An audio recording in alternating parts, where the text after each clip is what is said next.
Aduh, ini pilihan yang sulit Mbak Reni. Memilih atau dipilih? Ayo Bapak, bisa Bapak. Ya kita dalam konteks ilmu harus selalu merasa bodoh Mbak. Amal atau bertindak harus berbasis ilmu ya. Iya. Tapi kemudian kalau orang-orang berilmu itu harus diamalkan ya. Ilmu amaliyah dan amal ilmiah kira-kira begitu kalau dirumuskan secara singkat. Setidak-tidaknya harus punya 3 kompetensi. Berpikir logis, berpikir kritis, dan berpikir kreatif. Kreatif.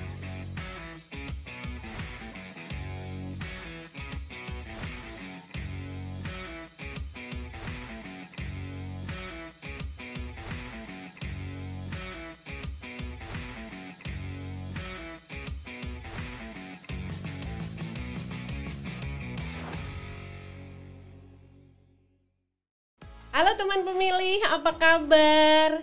Senang sekali bisa ketemu dengan teman pemilih kembali di podcast KPU RI. Dan spesial sekali karena untuk episode kali ini kita kedatangan salah satu tamu istimewa juga. Siapa lagi kalau bukan Bapak Hasyim Asyari. Yeay, ada tepuk tangannya loh. Ya, baik teman pemilih, setelah kita sekitar 1 mingguan menunggu untuk hadirnya hari ini, episode berikutnya ini bisa tayang di hadapan teman pemilih semua. Perlu untuk kita tetap mendisklaimer ya Bapak bahwa kita sebelum proses syuting ini sudah melakukan tes swab antigen dan hasilnya dinyatakan negatif. Alhamdulillah, jadi kita selama proses syuting bisa buka masker ya Bapak ya. Untuk diketahui teman pemilih, semua kru yang bertugas di sini di balik kamera semuanya tetap mengandalkan protokol kesehatan dan juga semuanya tetap menggunakan masker, serta sebelum kita gunakan ruangan ini sudah dilakukan desinfektisasi. Insya Allah aman Bapak. Bapak apa kabar? Alhamdulillah Mbak Reni. Alhamdulillah sehat. Alhamdulillah sehat. Harus sehat terus kita. Harus sehat terus. Iya, Bapak ini pertama kali Bapak masuk ke ruangan ini. Tadi pertama kali masuk rasanya gimana Pak? Nyaman. Nyaman ya? Kayak studio di TV-TV profesional. Masa? Iya. Oh, seneng sekali. Jadi vibes-nya udah kerasa kayak studio beneran ya Pak ya? Tapi ini katanya dinginnya kurang Pak. Ya nanti ditambahin lah. Nggak, nanti kedinginan. Soalnya teman pemilih kalau teman-teman atau tamu masuk ke sini biasanya katanya bilangnya aduh dingin banget gitu. Padahal katanya kalau di studio beneran lebih dingin lagi Pak. Katanya dari ini yang Bapak lebih sering ya ke televisi ya. Nah teman pemilih spesial banget hari ini kita akan ngobrol barengan sama Bapak Hasyim Asyari. Beliau anggota Komisi Pemilihan Umum Republik Indonesia, divisinya Bapak? Saya divisi hukum dan pengawasan Mbak Reni. Hukum dan pengawasan, tapi kali ini Bapak akan ngobrol in general sebagai seorang pimpinan di Komisi Pemilihan Umum Republik Indonesia. Biar teman pemilih juga tahu apa sih sebenarnya yang menjadi buah pikir, terus biar bisa kenal lebih dekat dengan Pak Hasyim. Bapak, di dalam waktu Bapak sekarang ini, saat ini Bapak duduk di sini, Bapak masih ingat nggak cita-cita Bapak pas kecil dulu? Kira-kira masih kalau anak kecil ditanya itu kan pasti ya. Gampang cara jawabnya. berpikirnya itu biasanya gini, menjadi dokter. Iya. Kenapa dokter?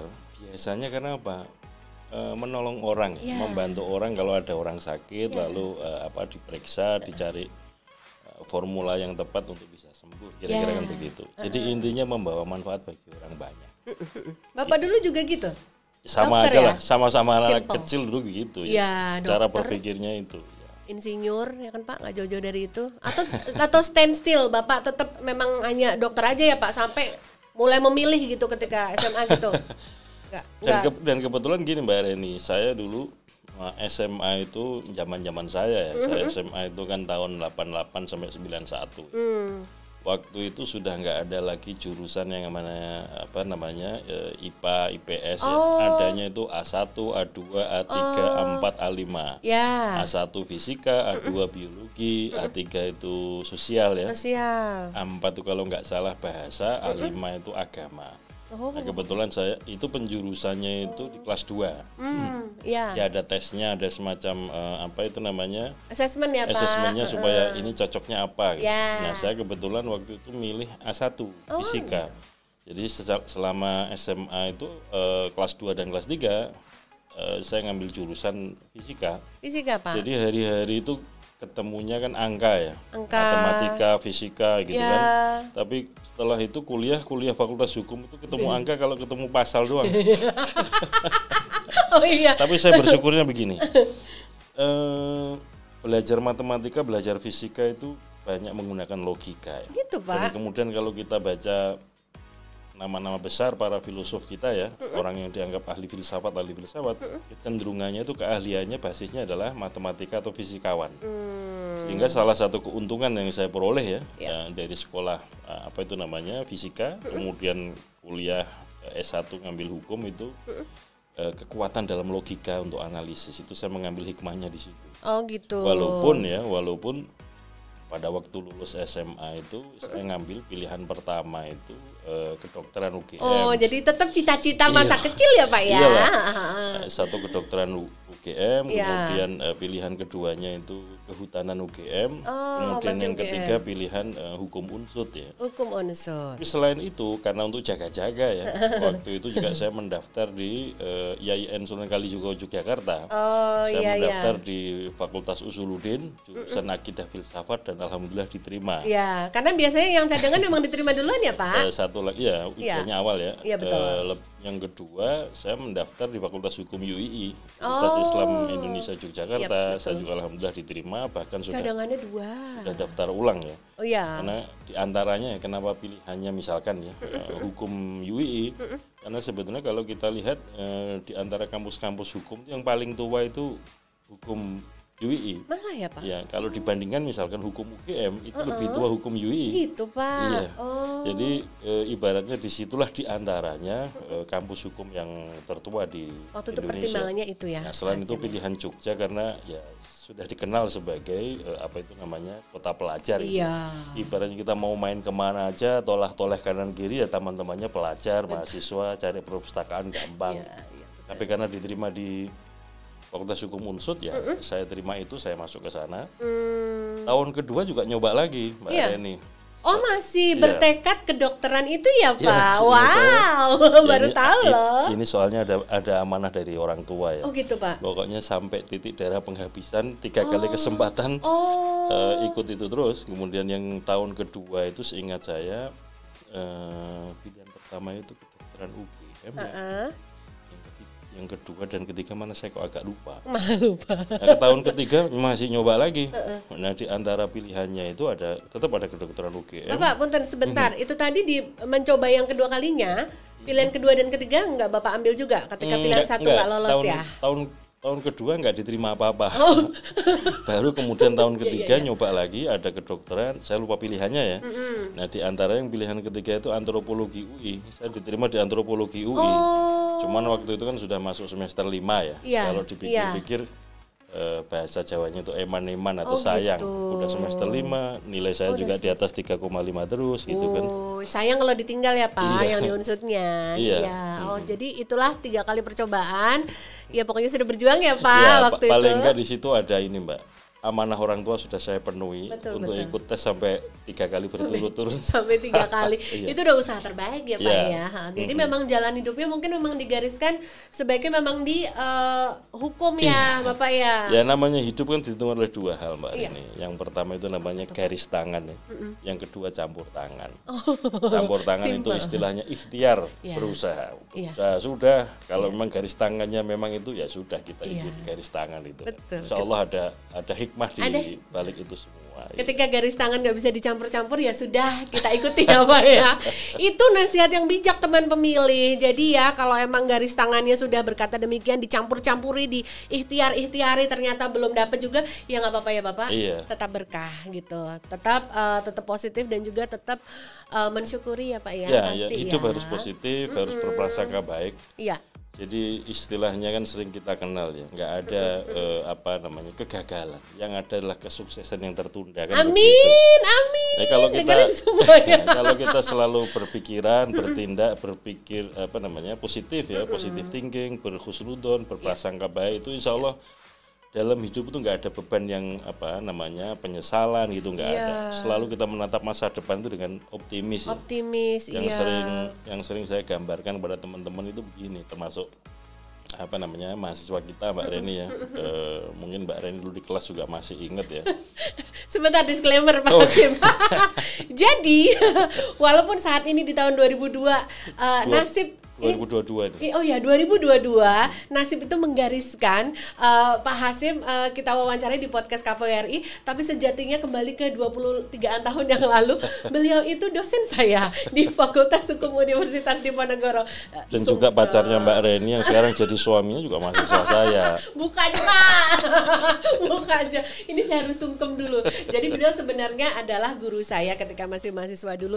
Ya betul teman pemilih, saya menua dengan cepat. Beliau yang tidak menua-menua, jadi kelihatan sebaya. Iya Pak. Bedanya lanjut, kan Pak. gini, kalau dosen kan hari-hari tiap tahun kan yang masuk mahasiswa baru itu muda-muda terus kan. Makanya dosen tuh awet muda karena setiap hari ketemu mahasiswa muda-muda terus. Gitu. Iya betul. Teman-temannya muda-muda Pak. Iya. Ya sekitarnya muda-muda betul. Jadi ke bawah semangatnya, ke bawah gitu. Pergaulannya juga jadi kerasa masih kayak muda ya Pak ya. Nah Pak Hasyim, kalau ketika Bapak sudah mulai di masa kuliah. Dulu yang tadi tuh. Oh tadi masih ada loh. Memandang masa depan yang betul, optimis itu. Betul. Ibaratnya gini Mbak Reni, kalau kita naik mobil ya, apapun mobilnya, itu kaca yang paling lebar kan kaca depan tuh. Iya dong. Ya kan? Iya. Kemudian dalam rangkanya supaya kita menatap masa depan itu optimis ya.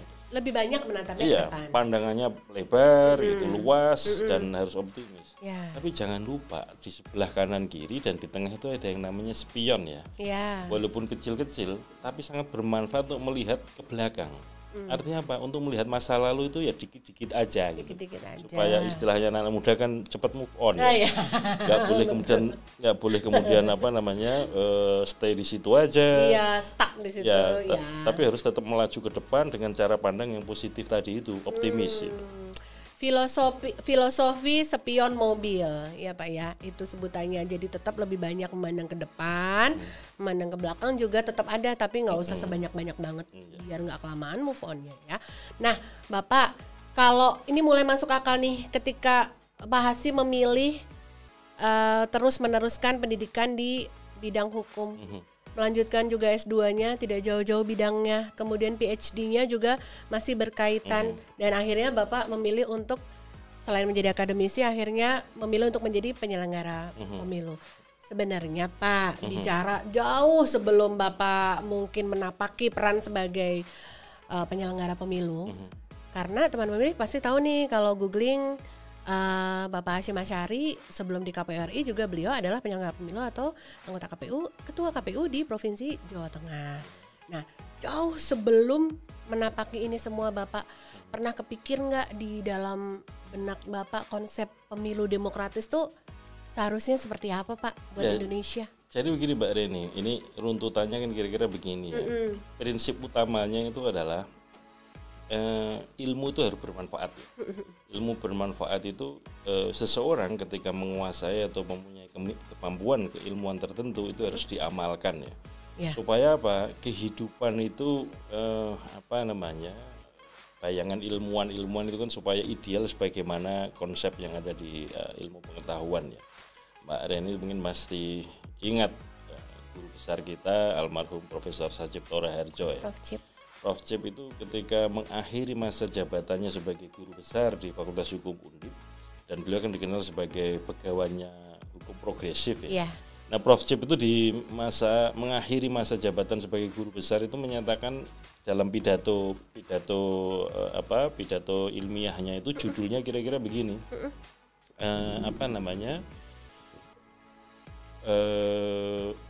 teaching order, finding disorder. Mengajarkan keteraturan, menemukan ketidakteraturan. Jadi kayak saya Mbak Reni atau teman-teman sejawat yang dosen fakultas hukum misalkan, hari-hari kan mengajarkan ketertiban ya, order, norma gitu. Tapi mungkin di dalam kelas ketika kita berinteraksi atau begitu keluar dari kelas, yang sering kita temukan kan disorder ya, ketidakteraturan dan segala macam. Nah, itulah tugasnya para ilmuwan, para akademisi itu tidak boleh hanya sekedar berhenti di kelas-kelas. Harus turun, istilahnya itu turun dari pertapaan, turun dari pegunungan, kemudian supaya memberikan pencerahan berdasarkan ilmunya tadi ke masyarakat yang luas. Cara berpikir filosofinya kira-kira begitu. Maka kemudian kalau diruntut ya, saya dulu belajar hukum tata negara di S1. Spesialisasi saya hukum dan politik ya. Nah Nah, karena kalau kita baca hukum buku-buku pengantar ilmu hukum ya, di antara yang paling klasik ya kita S1 itu kita baca punya Van Apeldoorn itu terjemahan bahasa Belanda ke bahasa Indonesia pengantar ilmu hukum. Itu ketika beliau menulis tentang apa hubungan ilmu hukum dengan ilmu politik, titik temunya di hukum tata negara. Ibaratnya hukum tata negara itu kalau tubuh manusia ya itu adalah kerangkanya, tapi darah dan dagingnya itu ilmu politik. Maka dari situlah setelah S1 saya belajar ilmu politik. Setelah belajar ilmu politik, nah disitulah kemudian saya belajar yang namanya political behavior, perilaku politik, voting behavior, perilaku memilih, dan teori tentang sistem kepemiluan, teori kepartaian, dan seterusnya itu. Saya belajar secara mendalam ya dari segi darah dagingnya itu di situ. Walaupun ketika sekolah sarjana hukum kan sudah tahu ya tentang sudah dipelajari juga tentang apa sih pemilu, apa demokrasi dan seterusnya. Dan kemudian ketika saya sekolah S2 itu menyadari bahwa ternyata ilmu politik juga tidak sendirian. Ketika mau belajar perilaku memilih, ada pelajaran tentang psikologi, tentang statistik ya. Kemudian kalau mempelajari budaya politik, budaya demokrasi, kita meminjam ilmu antropologi ya. Kalau mau membaca tentang partisipasi masyarakat, mobilisasi sosial, perubahan sosial, kita belajar sosiologi. Jadi ketika belajar ilmu politik juga tidak bisa mandiri, ada ilmu-ilmu lain yang kemudian memberikan dukungan. Maka kemudian saya mengambil sekolah doktor saya sosiologi politik. Dan kalau dilihat track ya Mbak, maksud saya track kajian saya secara akademik ya, sarjana hukum saya menulis tentang pers ya, terutama topik pemberedelan pers. Ini juga karena situasinya salah satu pilar ya demokrasi kita ini pers, dan kebebasan pers harus dapat jaminan konstitusional ya. Dan perlu diketahui Mbak Reni, kenapa tadi sebelum kita masuk diskusi kita ini saya ngomentari ya, sebaiknya ada kamera di sini, ada sini. Gini saya pernah jadi pemret Mbak. Oh iya Mbak. Saya pernah jadi pemimpin redaksi mahasiswa waktu di majalah mahasiswa Pro Justisia di Fakultas Hukum Unsud. Saya menjadi pernah jadi jurnalis, lalu redaktur pelaksana, wapemret sampai pemret ya. Makanya familiar. Dan di sepanjang di kampus juga sering menjadi redaktur jurnal akademik di kampus ya, baik di kampus Undip maupun di beberapa tempat lain, istilahnya redaktur mitra bestari. Kemudian S2 saya menulis tentang demokrasi and civil society ya. Demokrasi dan civil society yang saya studi LBH, Lembaga Bantuan Hukum. Kemudian disertasi saya tentang konsolidasi demokrasi. Studi saya tentang perubahan konstitusi dan pemilu 2004. Karena mengapa? Sudah spesifik loh itu Bapak makanya, jadi kalau diruntut itu kira-kira ya, studi saya mulai S1, S2, S3 itu topik besarnya adalah studi tentang demokrasi ya. Di dalamnya pernik-perniknya itu. Nah, kemudian ketika disertasi itu studi saya terutama tentang perubahan konstitusi. Setidak-tidaknya ini juga dipelajari di ilmu hukum tata negara ya. Kemudian tentang pemilu 2004, mengapa pilihannya itu topik saya. Karena kalau kita buka lagi Mbak Rini, konstitusi kita sebelum perubahan konstitusi ya, atau sebelum amandemen, itu tidak ada konsep tentang pemilu. Tidak ada konsep tentang partai politik. Baru dikenal konsep pemilu, konsep partai politik itu setelah amandemen konstitusi. Dan praktek pemilu konstitusional pertama ya, maksudnya konstitusional artinya yang ada landas hukum konstitusinya itu pemilu 2004. Dan disitulah dipraktekkan katakanlah ya, konsistensi sistem pemerintahan presidensial. Salah satu ciri-ciri pemerintahan presidensial itu kan presiden dipilih langsung oleh rakyat lewat pemilu. Dan disitulah pertama kali dipraktekkan pemilu 2004 ya. Makanya itu saya jadikan topik studi. Nah, salah satu keuntungan saya ya katakanlah ini keberkahan hidup saya begini, saya mempelajari itu dan saya mempraktekkan. Karena waktu pemilu pertama kali Pilpres pertama kali 2004, saya berkesempatan menyelenggarakan itu di Jawa Tengah, menjadi anggota KPU Provinsi Jawa Tengah. Itu salah satu keberkahannya. Oleh karena itu Mbak Reni ya, kalau bicara tentang pemilu demokratis tadi itu ya, itu indikator utamanya itu yang sering disampaikan oleh para ahli dan sering saya kutip, saya sampaikan adalah predictable procedure but unpredictable result. Jadi harus ada aturan yang berkepastian hukum, prosedur yang pasti, kemudian untuk hasilnya nggak bisa diprediksi. Kalau sebuah pemilu hasilnya sudah bisa diprediksi itu bukan sebagai lembaga survei ya, tapi sudah bisa ditentukan bahwa sebelum pemilu partai A pasti sekian, partai B sekian. Nah itu tanda-tanda tidak demokrasinya kelihatan. Oh, gitu. Bahkan kalau kemudian aturannya nggak jelas, hasilnya sudah bisa diketahui sejak awal, itu malah kecenderungannya pemilu di negara-negara yang otoriter ya. Gitu. Kita ini bergerak dari waktu ke waktu. Turning point-nya itu kan ketika ada pemilu 99.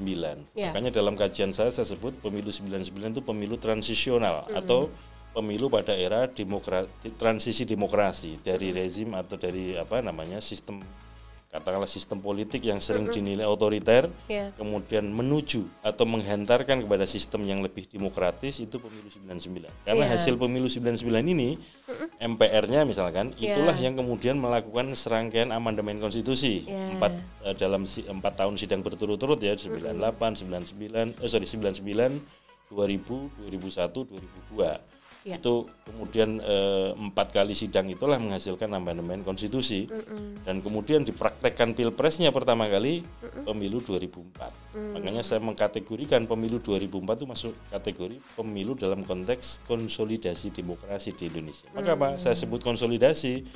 Karena landas hukum, payung hukumnya berupa konstitusi yang menjadi dasar konstitusional ada pemilu, itu adalah hasil amandemen konstitusi ini. Disitulah dimulainya pemilu dalam konteks konsolidasi demokrasi pemilu 2004. Di 2004 ya Pak. Jadi ini secara pribadi ya, bayangan saya begini, saya sangat bersyukur ketika katakanlah ya dalam batas-batas tertentu, mungkin sangat minimalis, saya punya pengetahuan, bisa saya kontribusikan secara positif dalam konteks besar itu konsolidasi demokrasi di Indonesia. Dalam konteks praktis itu saya sumbangsihkan untuk menjadi bagian dari penyelenggara pemilu di Indonesia. Karena perlu kita ingat Mbak Rin, dan perlu kita ketahui teman-teman pemilih bahwa penyelenggara pemilu yang profesional, mandiri dan berintegritas itu menjadi faktor penting dalam terbentuknya atau terciptanya pemilu yang demokratis dan berintegritas ya.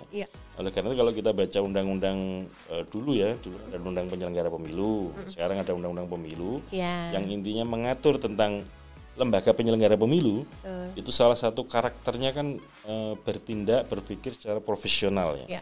Nah profesional itu basisnya adalah kompetensi. Nah kompetensi itu indikatornya 2. Yang pertama adalah pengetahuan, yang kedua adalah pengalaman. Sehingga pengetahuan dasar bagi para penyelenggara pemilu untuk menjadi penyelenggara pemilu itu menjadi sesuatu yang penting supaya nanti kerja-kerjanya kelihatan profesional ya.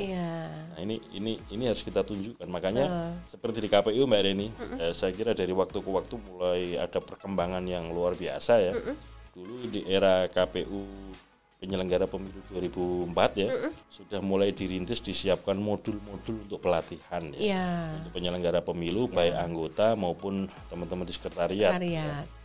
Kemudian baru bisa diwujudkan secara konkret ya, misalkan pada KPU era 2014 mulai ada kerjasama KPU dengan 10 kampus, sekarang sudah berkembang jadi 12 kampus konsorsium S2 Tata Kelola Pemilu dengan beasiswa ya untuk teman-teman sekretariat KPU dalam rangka peningkatan kapasitas tadi itu, peningkatan kompetensi supaya kerja-kerjanya itu bisa dikatakan profesional. Semakin profesional. Termasuk bagi anggota KPU, pusat, provinsi, kabupaten, kota juga kalau ada training, ada bintek, ada kalau di PNS kan ada prajabatan ya. Nah, teman-teman KPU yang baru setelah dilantik kan ada orientasi tugas. Sekian waktu, kemudian difasilitasi oleh para fasilitator yang profesional, yang punya pengalaman, punya pengetahuan. Jadi intinya itu amal atau bertindak harus berbasis ilmu ya. Iya. Tapi kemudian kalau orang-orang berilmu itu harus diamalkan ya. Ilmu amaliyah dan amal ilmiah kira-kira begitu kalau dirumuskan secara singkat. Iya betul. Itu sebenarnya bisa nggak kita gambarkan idealnya yang tadi Pak Hasyim sebutkan predictable process and unpredictable result. Itu adalah konsep pemilu demokratis yang setelah Bapak menjadi penyelenggara pemilu atau jauh sebelumnya pun Bapak itu kan sudah? secara konseptual kan dirumuskan oleh para ahli ya. Kalau dari Bapak sendiri, ketika bahkan sebelum menjadi penyelenggara pemilu Pak, konsepnya bagaimana dalam? Ya saya ini bukan apa-apa lah, saya ini kan pembelajar ya. Jadi apapun konsep para ahli itulah yang saya pelajari, yang kemudian saya adopsi, saya ambil hikmahnya yang kemudian harus kita praktekkan. Jadi istilah pemilu demokratis itu kategorinya predictable procedure but unpredictable result itu bukan dari saya, itu saya belajar dari para ahli yang kemudian standar itulah yang kita jadikan pegangan. Makanya saya katakan menjadi penyelenggara pemilu itu ya harus berilmu, artinya harus mau belajar gitu ya.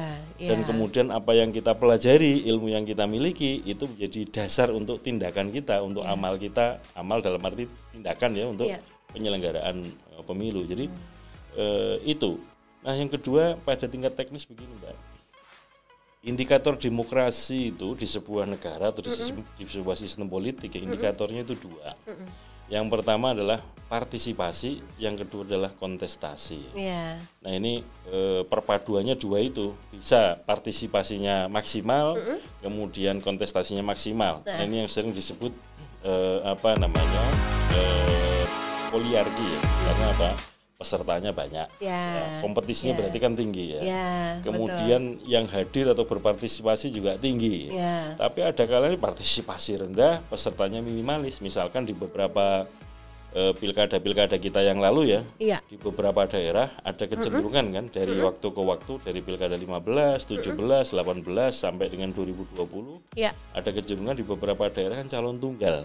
Makanya jadi pertanyaan, kalau calonnya cuma satu masuk kategori pemilu demokratis enggak? Padahal salah satu kategori pemilu demokratis atau kategori demokrasi itu adalah kompetitif ya, kompetisinya tinggi. Nah kalau calon cuma satu mau kompetisi sama siapa? Nah ini yang jadi tantangan perkembangan demokrasi kita itu. Betul. Sisi lain tadi saya katakan ada partisipasi. Apa bedanya partisipasi dengan mobilisasi? Kalau partisipasi itu ada kehendak sadar ya dari pemilih dari diri sendiri untuk terlibat. Terlibat misalkan macam-macam ya, bisa mulai dari terlibat sebagai penyelenggara pemilu, terlibat menjadi pemilih, terlibat menjadi calon, menjadi pengurus partai. Kemudian dalam konteks besar ya, kalau kebijakan publik itu bisa ikut dalam agenda setting merumuskan kebijakan, bisa terlibat dalam penyusunan atau memformulasikan kebijakan ya, kemudian bisa ikut dalam mengawasi kebijakan, mengevaluasi. Ini kan tergantung dari kira-kira kemampuan kita, ruang lingkup atau kemampuan kita itu apa. Nah, ini yang saya katakan partisipasi itu karena apa? Ada kesadaran untuk melibatkan diri gitu. Tapi kalau mobilisasi kan tidak begitu. Mobilisasi itu kalau bahasa Jawa itu anut grubyuk ya. Ada orang ke kanan ikut ke kanan, ada orang ke kiri ikut ke kiri. Nah, mobilisasi ini macam-macam faktornya. Yang paling soft ya, misalkan dibujuk rayu gitu ada yang ngajaknya Pak. Kemudian yang kedua ada amplop misalkan. Atau yang ketiga itu yang paling kasar itu pakai ancaman atau pakai kekerasan. Nah ini yang saya kira salah satu tugas besar kita, bukan hanya KPU ya, untuk partisipasi itu ada partai politik, ada organisasi kemasyarakatan, ada media massa, ada civil society, ada NGO, LSM ya, dan termasuk penyelenggara pemilu, bahwa orang terlibat dalam pemilu, terutama pemilih untuk ikut hadir memilih dan seterusnya, itu adalah bagaimana membangun kesadaran untuk hadir, untuk ikut serta atau ikut terlibat, bukan karena dorongan yang tadi faktor bujuk katakanlah ya, bujuk rayu dari luar dia Pak, atau amplop atau kemudian ancaman kekerasan. Yang saya kira kalau kita lihat ya dari waktu-waktu sangat dan harus kita syukuri Mbak Reni ya dan teman pemilih. Jadi begini, Indonesia ini beragam suku. Ya. Menurut para antropolog itu kan lebih dari 700 suku bangsa kita. Ya. Pasti ada bahasa ibu ya. Betul. Tapi salah satu keuntungan kita itu dalam konteks kajian-kajian teori tentang multi etnik demokrasi ya. Demokrasi multi etnis, salah satu keuntungan kita itu apa? Sebelum negara ya resmi berdiri itu kita sudah selesai dengan urusan bahasa. Karena kalau kita lihat sejarahnya kan kita proklamasi 1945 ya. Iya. Tapi Sumpah Pemuda kan 1928 ya. 28. Sudah ada kesepakatan antar anak bangsa kita menggunakan bahasa Melayu. Indonesia, bahasa Melayu sebagai bahasa Indonesia. Betul. Kalau logikanya biasanya demokrasi kan lo pakai logika mayoritas, Mbak. Kalau mayoritas orang Jawa, lalu pilihan bahasa nasionalnya, bahasa Indonesianya adalah pakai bahasa Jawa, pusing juga kita kan. Sekarang ini kalau kita mungkin bikin teks ya, WA atau bikin email pakai huruf Jawa kan juga ini. Dan dalam pergaulan Nusantara istilahnya gitu, lingua franca atau bahasa pengantar kita itu sudah pakai bahasa Melayu. Dan yang unik ya, Mbak, nah, mungkin teman-teman pemilih juga sudah pernah baca ya. Jadi bahasa Melayu yang kita gunakan itu rumpunnya dari bahasa Melayu Riau Lingga, yang itu katakanlah ya sebuah kerajaan kecil, tapi disitulah ada orang yang kita sering mendengar penggubah atau pencipta Gurindam 12 itu. Siapa namanya? Raja Ali Haji ya. Kalau kita ke Kepri, ke Tanjung Pinang, kemudian kan nyebrang pakai perahu gitu, kita bisa ziarah ke makamnya beliau. Yang di Lingga itu ya, Pak ya? Iya. Bukan. Malah bukan di Lingga ya? Pulau-pulaunya ke Pulau Penyengat ingat saya namanya. Nah, itu nyebrang pakai perahu sedikit lah dari dari daratan besar, daratan utama. Nah, beliaulah orang pertama yang menyusun kamus bahasa Melayu. Gitu. Mengapa kemudian namanya legendaris dalam konteks pembentukan bahasa nasional, bahasa Melayu sebagai bahasa nasional di situ. Ini satu keuntungan bagi perkembangan demokrasi kita yang multi etnik ini ya. Punya satu bahasa pengantar, bahasa pergaulan yang bisa disepakati dan digunakan.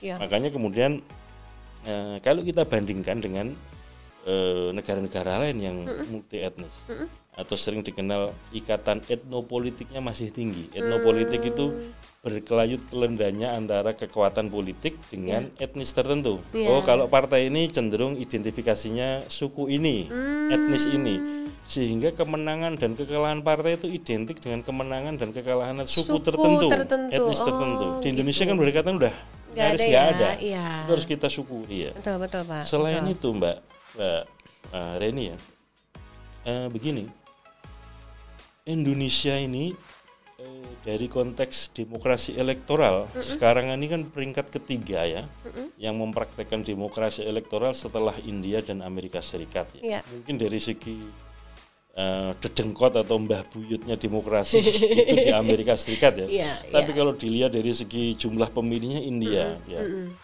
Seingat saya, catatan saya waktu saya hadir International Conference IMBIS, Electoral Management Body, KPU sedunia di sana. KPU diminta presentasi tentang best practices yang dilakukan oleh KPU. Itu tidak-tidaknya di India itu pemilihnya sekitar 800 juta, Mbak. Nah, kalau Indonesia terakhir ya pemilu 2019 kemarin kan sekitar 190-an juta ya. Itu kan cuman katakanlah hampir 20%-nya lah dari pemilihnya India ya. Tapi Indonesia ini peringkat ketiga demokrasi elektoral terbesar di dunia.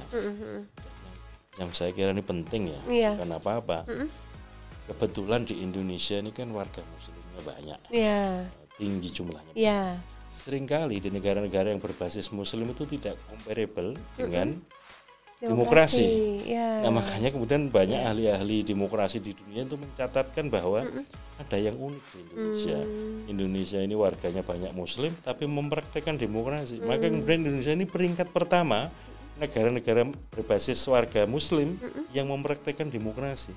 Sehingga kemudian banyak orang meneropong Indonesia bukan hanya meneropong ya, dalam arti mengkaji, tapi juga banyak belajar ke Indonesia. Gimana ceritanya ini? Yang katanya Islam, nilai-nilai Islam dengan nilai demokrasi nggak kompatibel, kok ini di Indonesia dipraktekkan dengan santai, tanpa ada beban. Orang-orangnya ya, katakanlah ya, mempraktekkan demokrasi ya biasa-biasa aja, tidak conflicting sebagaimana di negara-negara Timur Tengah misalkan. Betul, Pak, betul. Makanya hal-hal seperti ini saya kira positif buat kita dan juga buat kita bangsa Indonesia sebagai warga dunia gitu. Jadi betul. Patut kita syukuri dan kita ini jadi percontohan untuk hal-hal yang positif kayak gitu. Betul, Alhamdulillah. Ya misalkan ya di negara-negara Timur Tengah yang sesama Muslim kadang-kadang kan lagi sholat Jumat masjidnya dibom. Alhamdulillah di Indonesia nggak ada. Kekerasan politik yang sifatnya kayak menculik antar tokoh politik di Indonesia alhamdulillah nggak ada. Tidak pakai. Nah itu artinya sesuatu perkembangan positif bagi konsolidasi demokrasi di Indonesia. Walaupun mungkin masih ada catatan-catatannya ya. Misalkan beberapa waktu yang lalu muncul buku kajian tentang demokrasi for sale in Indonesia gitu. Kayak enak juga kan bacanya. Ini kayaknya kayak diskon akhir tahun gitu. Demokrasi diperjualbelikan dengan murah. Itu isinya memang benar-benar literally seperti judulnya, Pak ya. Ya, jadi dia menggambarkan tentang praktek-praktek istilahnya itu food buying ya, jual beli suara. Nah, ini yang kemudian merendahkan faktor partisipasi tadi itu. Makanya kemudian faktor partisipasi walaupun patut kita syukuri ya pemilu serentak kemarin kita kan angkanya sekitar ya hampir 82% lah ya. Pemilu ya Pak? Ya pemilu 2019. Pilkada kita 76% dalam situasi pandemi ya. Betul Pak. Nah tetapi di dalamnya itu banyak mengkaji yang tadi itu sampai pada kesimpulan demokrasi for sale in Indonesia. Nah, ini kan jadi catatan ya bahwa kemudian mau tidak mau kita semua nih karena pemilu itu kan pemilu demokrasi itu kerja kolaborasi. Betul, bersama. Yang kita bersama-sama untuk menghilangkan efek-efek atau faktor-faktor negatif tadi seperti istilahnya food buying, jual beli suara. Betul. Yang kemudian menggerogoti partisipasi masyarakat. Hanya yang bisa dibacakan ini bukan partisipasi tapi ini mobilisasi. Iya, yang tadi mobilisasi. Itu salah satu tantangan demokrasi kita ke depan itu. Baik. Nah, teman pemilih seru ya kalau ngobrolnya sama akademisi, literasinya luar biasa banyak loh yang bisa dibagi loh. Ya, dan teman pemilih, ini kalau obrol seperti ini sangat mungkin banget terjadi banyak knowledge yang bisa kita dapetin karena ya memang gak lepas, memang beliau dulu dari awal kesehariannya memang juga akademisi. Pak, ngobrol-ngobrol soal bagian dari hidup Pak Hasyim yang memang sebagai akademisi. Pak, boleh kilas balik ya kehidupan di kampus ya. Jadi gini Pak, kalau mahasiswa itu kan kadang-kadang suka punya dosen-dosen favorit sendiri-sendiri gitu ya Pak ya. Misalnya, dosen favoritku ini karena ngajarnya enak. Dosen favoritku Bu ini karena ngajarnya gini. Omong-omong Pak, kalau dosen itu making favoritism nggak Pak? Ada kayak aduh nih mahasiswa top nih, kebanggaan nih gitu ada nggak sih Pak, rumpi-rumpi dong Pak di kalangan akademisi Pak? Kalau saya gini Mbak, dosen itu ibaratnya juga kayak guru juga ya. Iya. Jadi kalau saya itu tujuan utamanya adalah kalau saya mengajar di kelas ya, itu tujuan utamanya adalah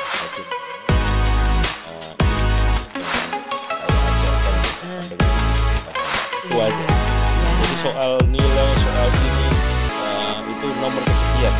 Bagi saya yang penting mahasiswa bisa paham dan pilihan-pilihan kata atau strategi yang tepat supaya mudah paham itu yang saya utamakan.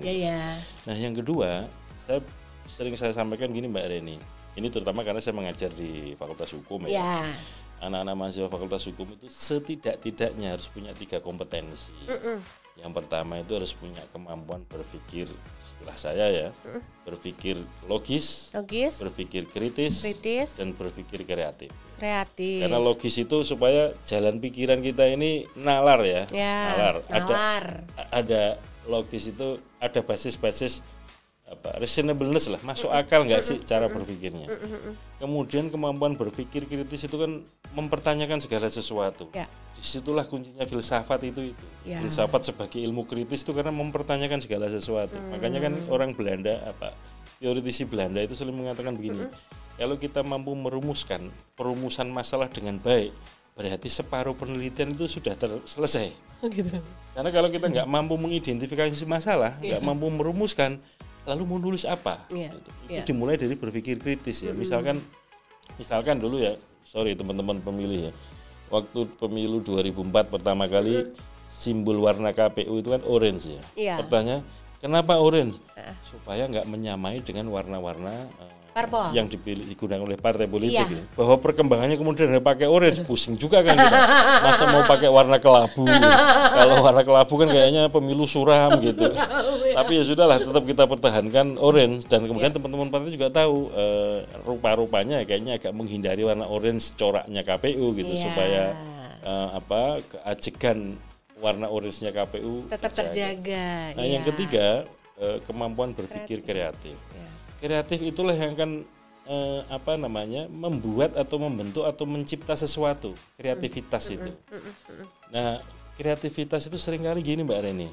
Mbak Reni suka nonton bola enggak? Sepak bola. Jelas enggak. Paling enggak gini lah. Teman-teman pemilih kalau nonton sepak bola ya. Yang namanya pemain handal itu enggak pernah giring bola sendirian sampai gawang. Mesti banyak yang menghadang.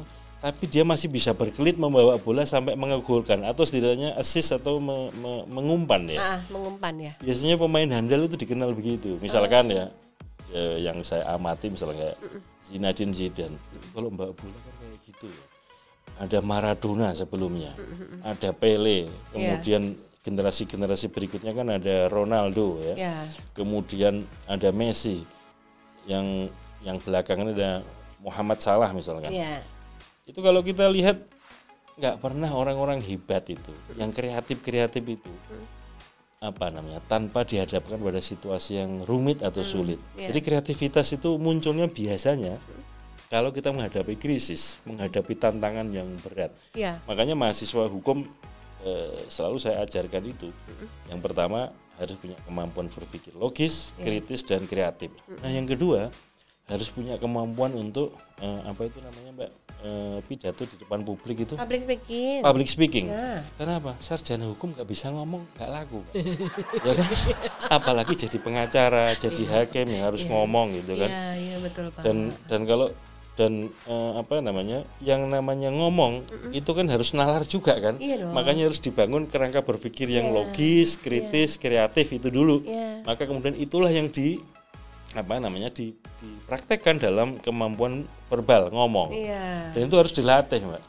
Nah, biasanya kecenderungannya mahasiswa yang dulu dari pesantren itu lebih jago-jago. Karena gitu, anak-anak di pesantren itu biasanya seminggu sekali pasti ada yang namanya hitobah ya. Hitobah itu pidato. Di pidato ada yang pakai bahasa Arab, bahasa Inggris, bahasa Indonesia, bahkan bahasa Jawa di depan atau bahasa lokalnya ya, di depan santri-santri yang lain. Jadi mereka udah terbiasa dilatih itu. Nanti setiap Jumat juga gantian teman yang lain. Jadi khotib ya, khotib Jumatan maksud saya. Nanti juga di forum-forum juga begitu. Terlatih. Nah, public speaking itu kan skill ya. Skill itu harus dilatih. Bukan sekedar kognitif ya. Kalau kognitif itu mungkin baca bisa, tapi kalau keterampilan itu harus dilatih. Makanya kalau kita pernah dengar almarhum Bob Sadino ya, Bob Sadino itu pernah nulis buku simple ya, judulnya itu Roda Bob Sadino. Beliau menggambarkan lingkaran begini nih, ditarik garis vertikal dan dari garis horizontal, diagram gitu ya. Kemudian di sebelah kiri atas itu pintar, sebelah kanan atas terampil. Nah di bawah ada panah ke atas, yang sebelah kiri itu kalau mau pintar maka di situ belajar. Nah, belajar panahnya ke atas maka pintar. Nah yang kolom kanan yang terampil bawahnya apa? Berlatih. Maka kalau pengen terampil harus berlatih. Public speaking itu juga harus berlatih. Kemudian yang ketiga adalah kemampuan untuk menulis, Mbak. Soalnya apa? Nanti profesi-profesi hukum itu ya, jadi hakim nulis putusan, jadi saksa nulis tuntutan, dakwaan ya kan. Jadi polisi membuat laporan polisi. Jadi pengacara membuat apa? Pembelaan ya, jawaban pembelaan dan seterusnya. Kemudian kalau jadi notaris ya bikin dokumen-dokumen hukum Iya, betul. Teman-teman yang bekerja di sektor public sektor ya, maksud saya di pemerintahan ya, ada legal drafter misalkan Ya. di kementerian, di kantor presiden, di kantor KPU, Ya, kemudian di kantor DPR ya memang tugasnya regling, membuat regulation. Ya. Kemampuan menulis itu penting. Ya. Yang saya selalu saya sampaikan kepada mahasiswa. Makanya ada satu lagi sebetulnya, brief, keberanian. Sarjana hukum nggak berani mbak, nggak laku mbak. Makanya kalau bahasa Jawa itu latihan kendel ya. Latihan kendel. Jadi saya sering bilang gini mas, kalian kalau pengen latihan berani, sekali-sekali lah naik motor ngelanggar lampu merah.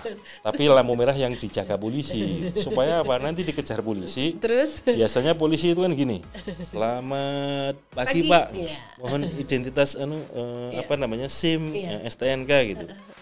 Sebelum Pak polisinya nanya, tanya dulu. Begitu selamat pagi Pak. Bapak dinas di satuan apa? NRP-nya berapa? Itu pasti polisinya mikir, waduh, jangan-jangan anaknya komandan saya ini. Kalau dia berani gitu begitu, ya? iya. Oh, gitu. Harus latihan Mbak. Berani itu harus latihan. Kalau nggak ada latihannya, ya ini skill ya. Iya. Bahwa nanti, udah saudara ikut ke pos misalnya, ya udah ikut aja ke pos, nanti bantah-bantahan di situ nggak apa-apa, bahwa kemudian harus ditilang ya tilang. Disitulah latihan keberanian. Berat ya Pak, latihan keberaniannya. Emang harus berani. Kalau sarjana hukum nggak berani, jadi pengacara, baru digebrak mejanya sama penyidik, dia nggak bisa apa-apa. Padahal biasanya orang butuh kuasa hukum atau butuh lawyer, butuh advokat itu kan untuk menenangkan hati kan. Kalau yang terkejut itu advokatnya dulu kan. Kliennya jadi mikir, ngapain pakai advokat yang kayak ginian kan gitu. Ini kan perlu dilatih. Jadi berpikir ulang. Iya, itu yang saya Mbak, saya gunakan untuk mengukur ya. Apa namanya? Anak-anak mahasiswa yang ikut kelas saya. Di antaranya itu saya minta untuk nulis, nanti presentasi. Nah, dari situ saya bisa melihat kan kemampuan berpikirnya gimana gitu. Iya. Setidaknya itu. Makanya kemudian di kampus-kampus hukum, belakangan itu kan kemudian ada lomba legal drafting, ada lomba debat hukum ya, moot court, peradilan semu. Itu dalam rangka apa? Melatih.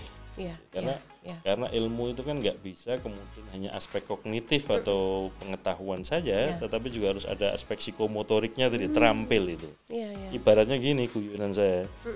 Kalau ada anak-anak mahasiswa teknik elektro misalkan ya, kalau Anda nggak pernah masuk laboratorium dan nggak pernah kesetrum listrik, Anda itu nanti sarjana sastra listrik, bukan sarjana teknik listrik. Nah sama dengan kepemiluan, makanya dalam kepemiluan ada yang namanya electoral engineering, perekayasaan atau teknik kepemiluan. Karena apa? Ini nggak sekedar kognitif, harus dipraktekkan. Ada desain surat suara, desain formulir, desain TPS, dan seterusnya itu butuh teknikalitas, termasuk kayak merencanakan tahapan, durasinya berapa lama dan seterusnya. Kemudian mengantisipasi dengan strategi mitigasi gitu ya dalam konteks risk management election misalkan. Itu. Makanya saya mendorong teman-teman sebagai contoh ya, kayak teman-teman di KPU Sulawesi Tengah. Itu kan ini ibaratnya blessing in disguise ya. Kita kena musibah, ada gempa bumi, ada tsunami, ada likuifasi tanah bergerak ya. Di Sulawesi Tengah menjelang pemilu 2019. Itu kan kemudian banyak istilahnya displacement people ya, warga yang kemudian berpindah dari areanya. Ini mau nggak mau kemudian teman-teman harus regrouping, harus menata ulang TPS, harus mengidentifikasi pemilih kemana-mana. Saya bilang, tolong pengalaman-pengalaman kayak gini ini ditulis, supaya apa? Itu nanti setidaknya cerita deskriptif pengalaman nanti bisa diambil hikmahnya, diangkat lebih tinggi sedikit jadi teori gitu ya, tentang strategi mitigasi kebencanaan dalam kepemiluan, based on practices pengalamannya, experiences dari teman-teman KPU Sulawesi Tengah gitu.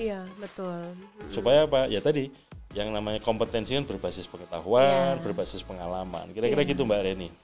Jadi ternyata teman pemilih segitu loh untuk bisa jadi favoritnya dosen Fakultas Hukum itu kayak begitu.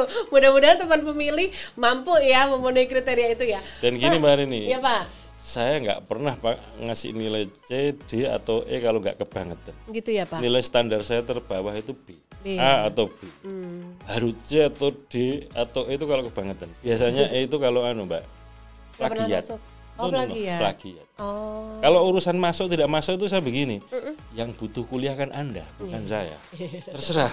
Jadi Anda mau masuk atau enggak itu urusan Anda. Tugas saya adalah kalau Anda masuk, ya saya mencoba memberikan pemahaman. Iya. Dan saya kira penting juga ini ya, Mbah Kiai Maimun Zubair ya pernah menasihatkan kepada kita semua itu begini. Para guru itu jangan resah, jangan gelisah kalau muridnya itu katakanlah bodoh gitu. Yeah. Karena di antara tugas guru itu hanya mengajarkan, tapi juga mendoakan supaya murid-muridnya itu mudah memahami, ilmunya bermanfaat. Makanya kalau saya mau masuk kelas atau keluar kelas itu di antaranya ya, dan selain di kelas ya, di antara doa-doa yang saya panjatkan ya supaya mahasiswa-mahasiswa saya, murid-murid saya itu pinter-pinter, ilmunya manfaat. Doa guru itu penting, Mbak. Iya.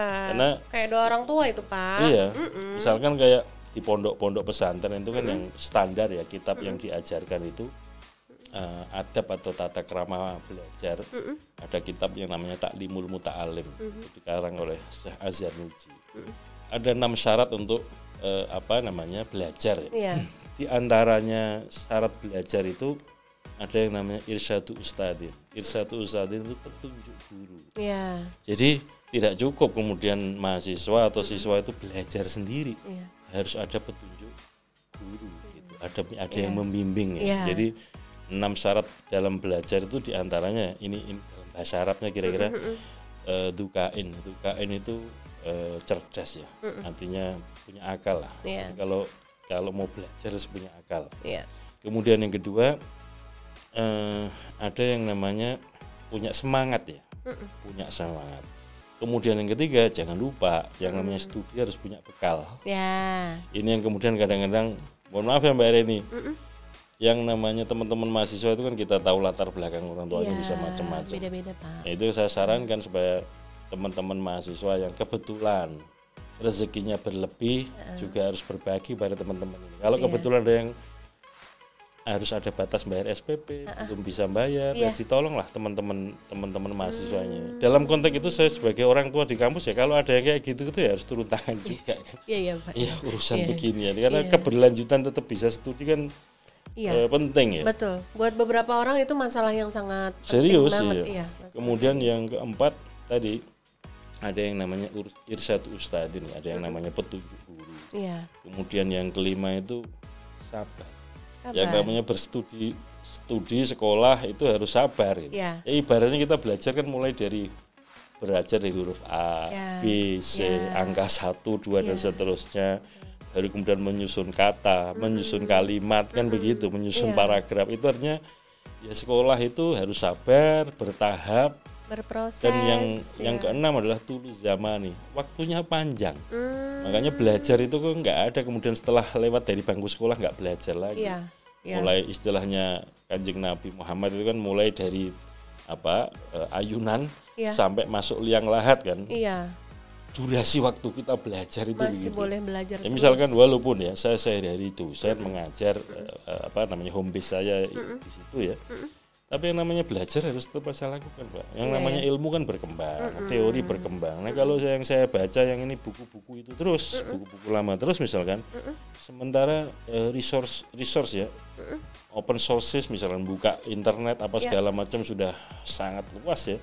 Tiba-tiba mahasiswa-mahasiswa yang saya ajar lebih advance ya bacaannya. Oh gitu Pak. Apa nggak malu saya? Iya dong. Kan kita harus ngikutin juga. Betul, sama dengan kayak di KPU ini perkembangan demokrasi juga luar biasa, perkembangan pemilu juga luar biasa. Dinamis sekali. Kita harus tetap belajar supaya kemudian KPU ini mengikuti perkembangan zaman. Misalkan mengikuti electoral engineering, inovasi-inovasi yang baru, perkembangan teknologi dan seterusnya perkembangan strategi yang digunakan. Misalkan kita nggak pernah membayangkan ada situasi pandemi COVID dan kemudian ketika kita dihadapkan pemilu atau pilkada harus jalan terus, tetapi ada situasi pandemi.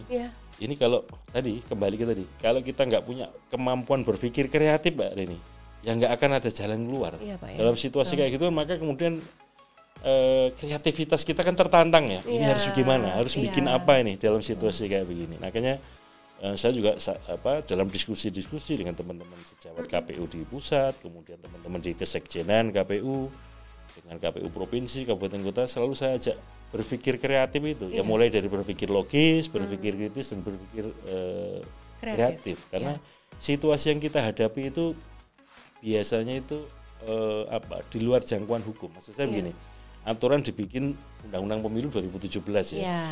Nah ini digunakan untuk pemilu 2019. Nanti kalau tidak ada perubahan undang-undang, pemilu 2024 masih Undang-Undang 7 2017.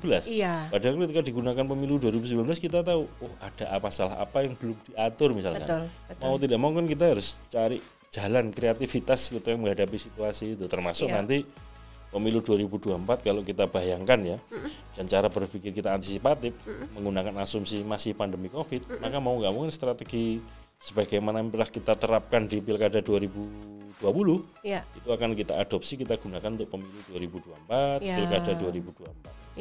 Kira-kira gitu kan. Baik, itu dia. Nah memang kompleks banget, hal-hal yang dinamis memang harus dihadapi dengan kemampuan yang itu tadi, berani untuk kreatif tapi tidak keluar dari dasar ranah hukumnya ya Bapak ya.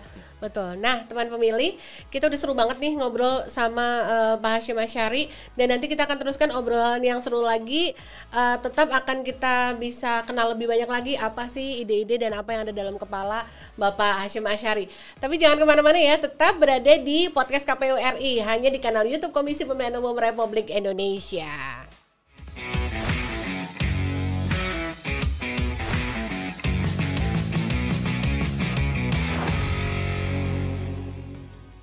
Teman pemilih, terima kasih ya masih bersama kami di podcast KPU RI, hanya di kanal YouTube Komisi Pemilihan Umum Republik Indonesia.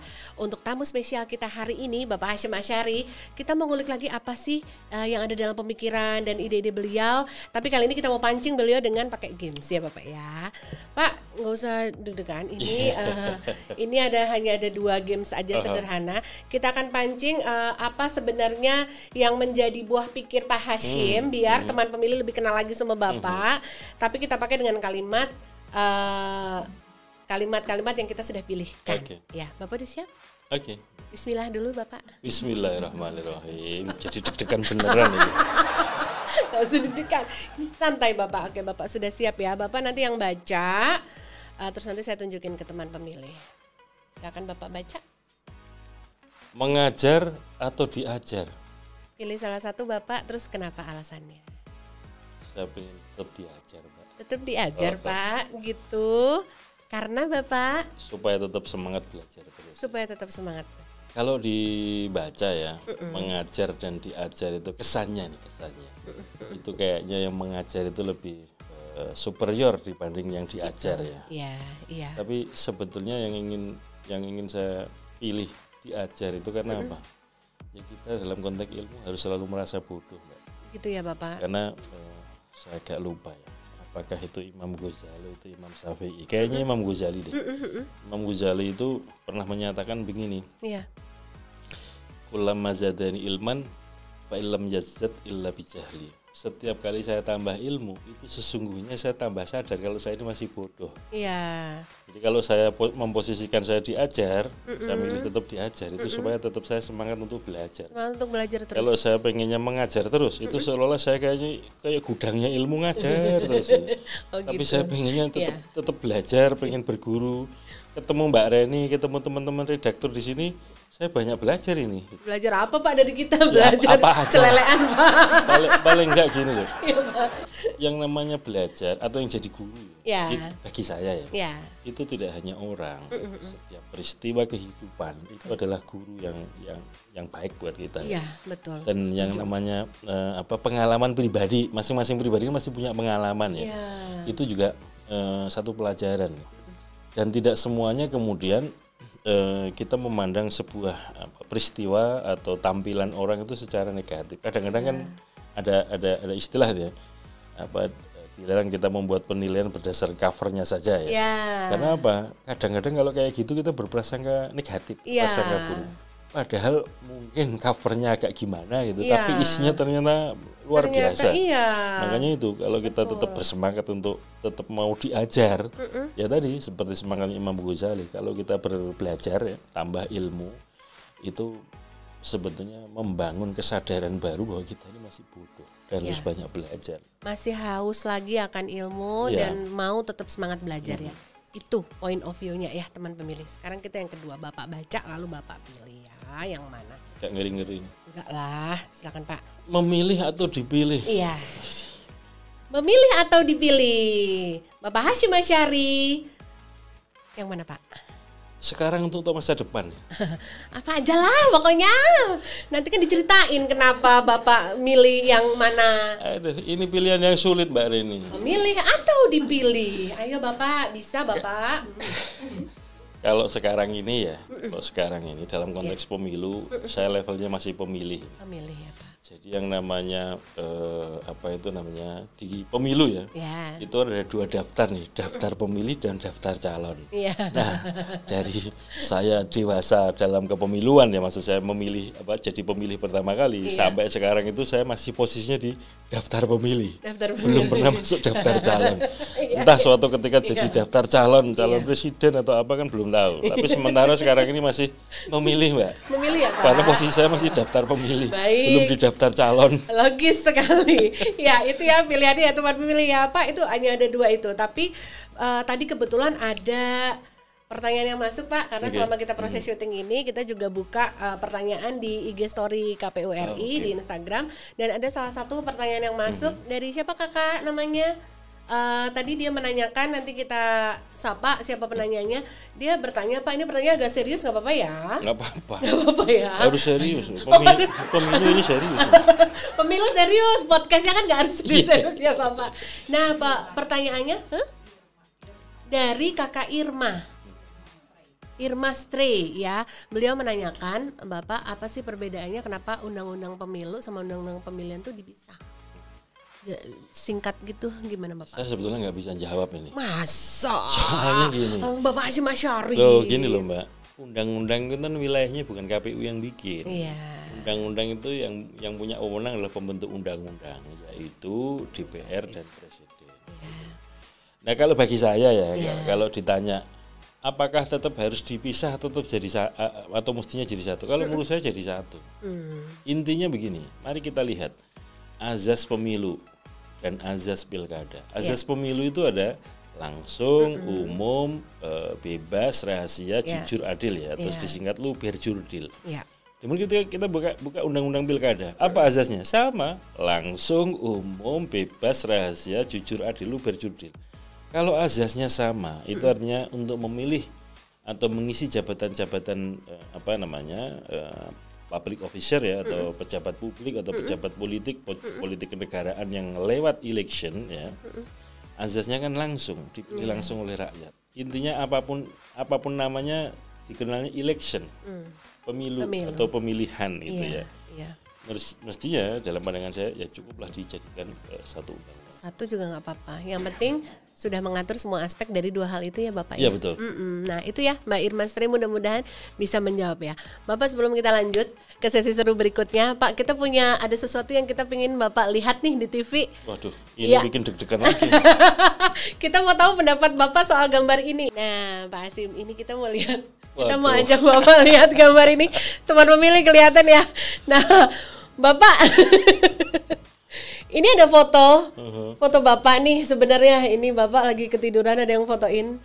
Terus di sebelahnya ini di grid gitu Pak, digabung sama tulisan di balik truk. Di bak truk. Bak belakang truk. Semoga rasa lelahku berbuah berkah. Pak, capek banget ya Pak. Capek banget ya Pak. Gini Pak. Ini tahun berapa sih Pak foto ini Pak? Saya agak lupa ya. Udah beberapa tahun kemarin ini ya. Tapi kalau ngelihat gantengnya masih standar. Ya. Amin. Capek banget ya ini ya Pak ya. Gini. Ya saya masih manusia biasa ya. Artinya ya pasti ada rasa lelah, ada capek, ada ngantuk, ada lapar. Ya. Nah kalau sudah yang namanya lelah, ngantuk itu menyerbu, bagaimanapun obat yang paling mujarab ya tidur. Tidur. Memejamkan mata walaupun sesaat, yang penting bisa lelap ya. Entah 5 menit, 10 menit, 15 menit, kalau bisa lelap itu habis itu fresh seger kembali gitu. Iya, betul Pak. Nah, Betul. Dan kalau dilihat ini kan kayaknya sedang santai, dan itu hari-harian saya lah, sarungan Iya, ya, Pak. pakai sarung. Bapak tuh kan emang ke-publish di banyak foto itu memang akrab familiar dengan ini ya, itu kostum salah satu busana nasional kita kan sarung sama batik ya, kebetulan pakai baju batik, pakai sarung, dan ya namanya lelah ngantuk ya, adanya di situ udah nyandar aja di situ gitu. Ya, yang penting fungsional ya. Iya, yang namanya tempat ya, ini tempat, di kursi loh Pak ya. Yang namanya tempat tidur itu tidak harus kasur Mbak. Iya tempat sih, tidur kan tempat untuk tidur. Kalau di situ walaupun kursi bisa untuk tidur ya itu tempat tidur gitu. Iya. Nah kebetulan saya lupa ini yang bikin siapa ya. Ini dibikinin ya Pak, di grid gitu ya. Iya, saya nggak mungkin kan tidur bikin sendiri Mbak. Jadi saya ini termasuk orang yang sering melakukan perjalanan darat ya. Yeah. Nah salah satu hiburannya itu kalau kebetulan ketemu truk yang di bak truknya itu ada tulisan-tulisan itu, banyak pesan. Ya, jadi kalau kadang-kadang menyentuh hati. Betul, kalau kita baca itu kan ada yang ungkapan rasa hati gitu ya, ada yang cerita fakta, ada yang doa, ada yang respon terhadap situasi kekinian. Iya gitu. betul. Nah kebetulan kok dapat yang pas ini. Semoga rasa lelahku berbuah berkah. Intinya gini Mbak, kita ini hidup yang mau kita cari apa sih? Iya kan, ya, membawa yang kita cari kan keberkahan ya. Barokah itu apa namanya? Kalau dalam bahasa Arab itu apa sih barokah? Barokah itu ziyadatul khair. Ziyadatul khair itu bertambahnya kebaikan. Jadi sebisa mungkin misalkan ya katakanlah saya mengajar atau saya menjadi penyelenggara pemilu, anggota KPU. Tugas KPU itu kan sebenarnya dua ya. Pada dasarnya KPU ini lembaga layanan. Kalau kita baca undang-undang pemilu, KPU ini lembaga layanan yang target layanannya itu target grupnya dua, melayani pemilih dan melayani peserta pemilu. Nah, yang berikutnya pemilu pilkada itu kan kita pahami sebagai arena konflik yang dianggap sah untuk mencari kekuasaan, mencapai kekuasaan atau mempertahankan kekuasaan. Itu kan situasinya kan konflikting. Hanya salah satu indikator demokrasi kan ada kontestasi, ada persaingan. Nah, disitulah ada konfliknya. Nah, KPU penyelenggara pemilu itu harus dimaknai sebagai manajer konflik. Apa lelahnya gitu Mbak. Kursinya terbatas, peminatnya banyak. Pasti lelah. Pemilihnya juga banyak kan? Pasti. Karena layanan itu, lembaga layanan kita harus tetap tersenyum. Walaupun capek, walaupun lelah.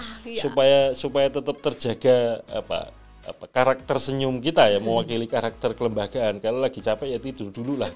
Supaya nanti bangun itu senyumnya tetap fresh. Kan kadang-kadang ada yang senyum itu by design gitu kan. Ada yang kayak dipaksakan, ada senyum kecut gitu kan. Nah, makanya supaya fresh, tetap lillahi ta'ala dari hati.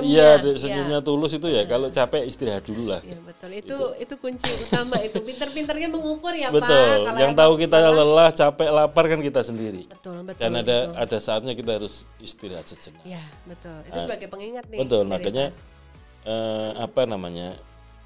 kerja harus keras ya, maksudnya kerja keras, bertanggung jawab, dan semuanya ini kan dalam rangka tiada lain dan tiada bukan ya, itu mencari keberkahan. Iya, amin. Semua harus kita niatkan seperti itu ya teman pemilih ya, jangan sampai kelupaan. Nah, kita udah lihat reaksi Pak Hasyim sama foto yang satu ini. Sekarang kalau saya balik Mbak Reni, kalau Mbak Reni lihat foto ini komentarnya apa? Ngakak dulu Pak, ngakak dulu. Aduh bisa baik gitu, ini ngepas banget di situ gitu ya Pak ya. Ini soalnya memang karya-karya teman-teman driver truk itu memang betul lucu-lucu Pak, kreatif-kreatif gitu. Termasuk istilahnya itu dari dulu itu kan istilahnya karya airbrush ya. Jadi cat yang bukan kayak cat poles tapi memang yang disemprot itu.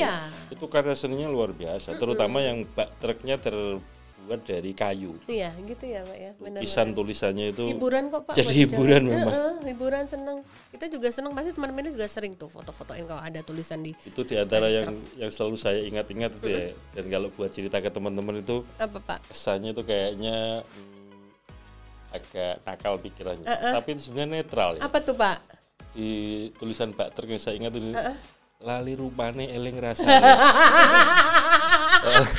Lupa wajahnya, ingat rasanya. Itu kalau itu salah satu tulisan di konotasinya kan bisa negatif bisa positif. Tapi kalau kita denger itu aja kan kesannya Udah geli ya Mas Pak. Hasim ngomong apaan ini? Padahal itu saya kulaan atau ngambil dari tulisan di batrek gitu. Pasti pernah lihat juga ya teman pemilih ya pasti itu. Itu kayak gini loh Mbak Reni, misalkan ya Mbak Reni suatu ketika berkunjung ke satu daerah, disuguhi kopi gitu kan. Lupa namanya kan, lupa gitu. Bentuknya, tapi ingat rasanya. Pahitnya ngebekas gitu misalnya gitu. Oh kalau yang Arabica rasanya begini, kalau yang ini kok ada agak asem-asemnya. Iya betul. Kalau apa itu namanya, kopi yang mahal itu apa Mbak? Luwak. Tuh, kopi luwak, oh lebih begini. Kopi kucing ada nggak ya? Enggak. Itu sebuah ide. Ya itulah teman pemilih, kita udah lihat reaction Pak Hasyim dengan foto itu tadi. Sekarang kita mau ajak Pak Hasyim untuk main game lagi, karena kita mau gali lagi cerita pemilu yang pernah dialami Pak Hasyim dalam segmen NKCTP. Nanti kita cerita tentang pemilu.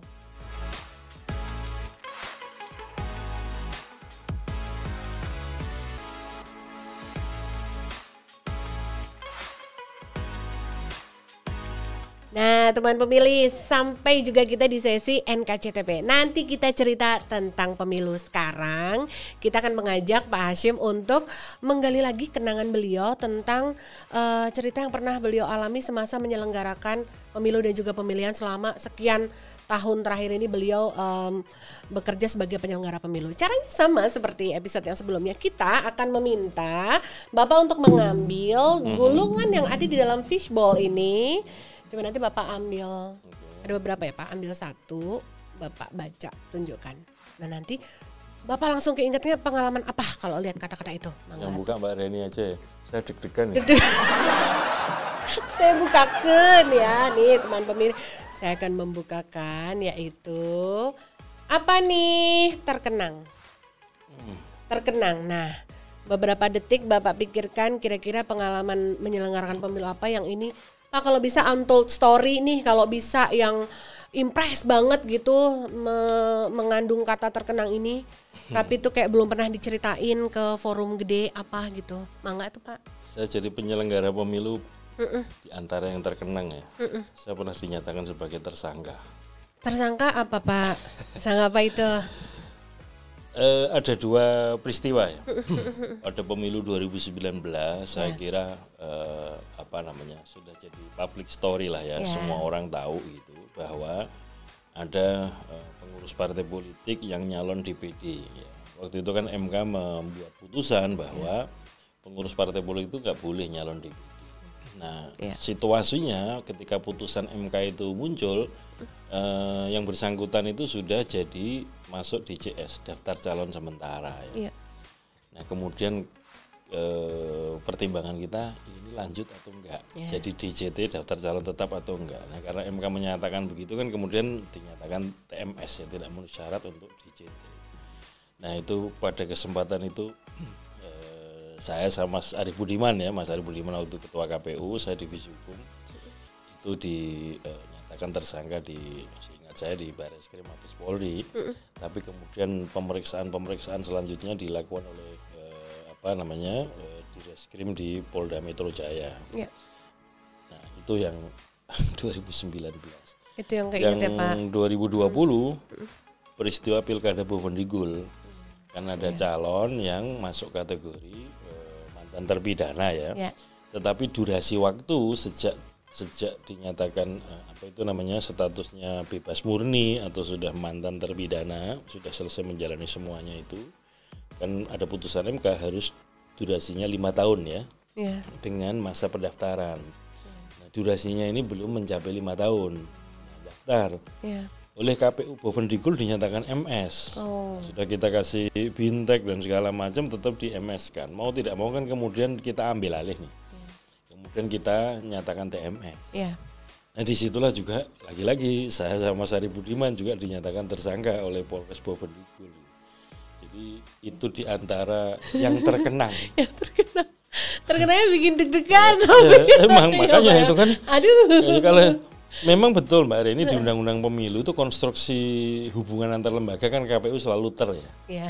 Kalau digugat atau disengketakan ke Bawaslu namanya terlapor, Ya, termohon. termohon. Kalau ke digugat MK. di MK namanya termohon. Ya. Kalau ke PT UN, Mahkamah Agung kan tergugat. Ya.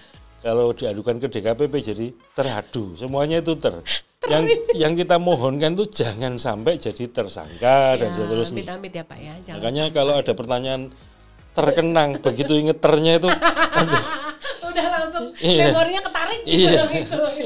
Iya. Moga-moga nggak kejadian lagi Semoga deh tidak itu. kejadian lagi. Amin amin. Ayo Pak kita lanjut cerita lain Pak. Mudah-mudahan lebih nggak yang ada terternya Pak. Mudah-mudahan. Ketemu Pak. Bentar, dalam banget ya. Tidak sedalam samudra Pak. Lebih dari perasaan. Ya. Oke saya buka. Yang kedua, Pak produser ngakak Pak. Oke. Nanti ya. kita bikin stand up komedi lagi. Kayaknya saya berbakat. Podcast komedi jadi ya. Iya, oke. Mudah-mudahan ini membawa kenangan yang lebih seru. Kaget. Ya, teman pemilih baca. Kaget. Apa ya Pak yang langsung keinget kalau dengar kata-kata kaget? Mangga Pak.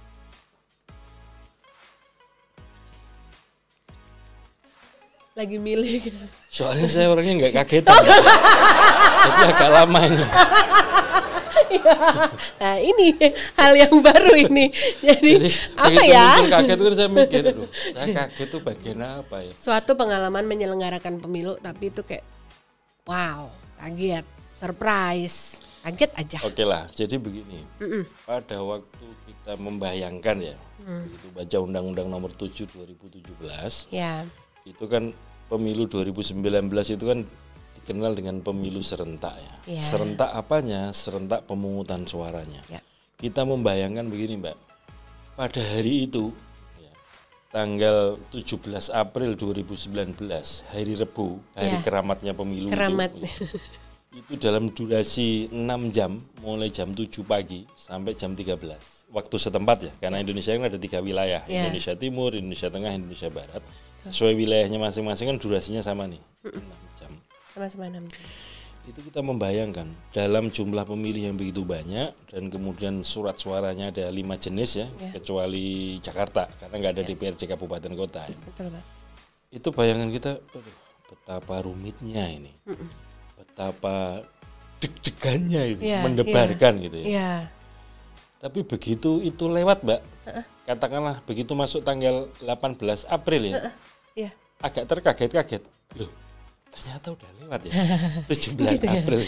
Yang semula kita bayangkan serem, kita bayangkan, aduh ribet gitu ya, atau ribet. kalau bahasa Itu Inggris, kata yang kalau pas, bahasa Inggrisnya itu the most complicated election in the world misalkan. Betul. Begitu lewat itu, begitu 18 April, kagetnya nih, loh udah selesai kemarin. Iya. Nah itu Bisa deg-degannya udah lewat itu. Iya, bisa Dan lewat. yang perlu kita ketahui ini, di dunia ini Iya. pemilu paling singkat ya, durasinya jam. Itu Indonesia. Serius Pak? 5 jenis pemilu, 5 jenis surat suara ya. Iya. Durasinya hanya 5 jam. Di beberapa negara saya kebetulan sih belum pernah hadir menghadiri IVP ya, Election Visit Program di pemilu negara lain, tapi beberapa teman kolega anggota KPU yang hadir itu jam pemungutan suara itu bisa sampai malam gitu. Jam pemungutannya ya Pak? Jadi durasinya lebih panjang. Lebih Nah panjang. kita ini serentak pemungutan suara 6 jam. 6 jam. Dengan 5 jenis surat suara itu kan bayangannya ngeri kali ini. Iya, Tapi begitu lewat tanggal 17 tuh kagetnya gini. Loh, Iya. sudah lewat ya, sudah selesai. Iya, Itu, Mbak ternyata Yeni. bisa juga lewat ya. Iya, itu yang pimpinan KPU aja juga terkaget-kaget ya. Maksudnya tentu dengan diiringi apa istilahnya rasa syukur ya Pak. Ya, Ternyata harus ikhtiar, berdoa gitu berdoa kan. semuanya ternyata bisa kita jalani dengan bersama-sama. Dan berkolaborasi kerjasama ya. Betul, Ini. itu pasti. Satu lagi dong Pak. Apaan? Ada ini. Wih, 3 kali ya. Iya, Kayak minum obat aja. biar komplit. Iya betul. Nah sambil kita mau lihat nih ya teman pemilih, ya kita akan bacakan dulu yang udah dipilih nih, kayaknya yang ketiga aja udah. Silakan Bapak. Lucu. Nah, sebelum Bapak bercerita, teman pemilih jangan lupa loh, untuk yang belum subscribe harus subscribe dulu akun YouTube Komisi Pemilihan Umum Republik Indonesia supaya bisa mendukung semua media sosial KPU RI untuk bisa memberikan update informasi kepemilihan, terutama ikuti terus di podcast KPU RI ya teman pemilih ya. Jangan lupa subscribe karena subscribe itu gratis. Pak, udah keinget belum? Di antara peristiwa kepemiluan ya yang lucu dan baru saya sadari itu ya karena saya pelakunya. Ya. Waktu sidang MK yang PHPU Pilpres ya. Ya. Ternyata saya sempat tertidur dalam sidang. Serius. Dan itu jadi apa? Viral. Aduh. Viralnya tuh gini nih. Itu kenapa, udah duduk di depan, sudah pilihannya pakai batik paling bagus, pakai peci, tapi kalau udah ketiduran ya manusia biasa gitu. Sampai ada apa di video-video apa di film-film itu di YouTube itu nanti bisa dicari sendiri ya. Sampai ditepuk-tepuk sama Mas Pramono Ubed di belakang Pak. Saya. Ditepuk-tepuk itu juga enggak bangun-bangun gitu. Jadi gini ceritanya ya. Di satu sisi kursi dalam ruangan sidang MK itu enak, gitu. Nyaman kan. AC-nya juga nyaman gitu. Ademnya itu pas gitu kan. Itu satu hal ya situasi di ruang sidang MK. Di sisi lain kan kita udah capek ya, ini dan dalam konteks tertentu sebagai termohon, sebagai tergugat itu kan banyak mendengarkan kan.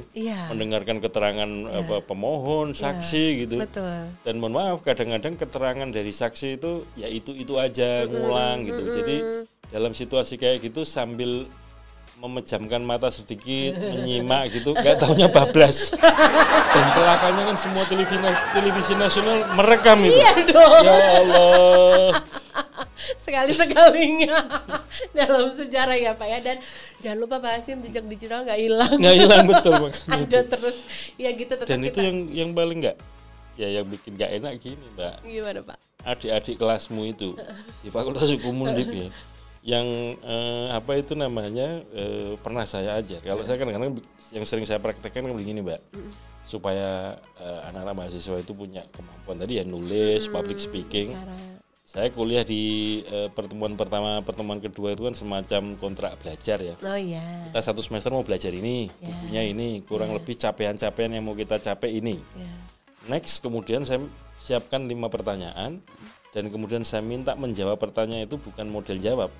Pertanyaan itu menjadi bahan untuk nulis makalah. Oh gitu. Dan nyari jawabannya di undang-undang. Misalkan sedang bicara undang-undang mata kuliah hukum otonomi daerah misalkan. Maka undang-undang Pemda yang jadi rujukannya. Misal pertanyaan siapa sih pemerintah daerah, siapa sih pemerintahan daerah, siapa kepala daerah.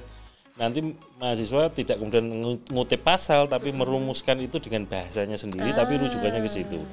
Pekan depan presentasi gantian.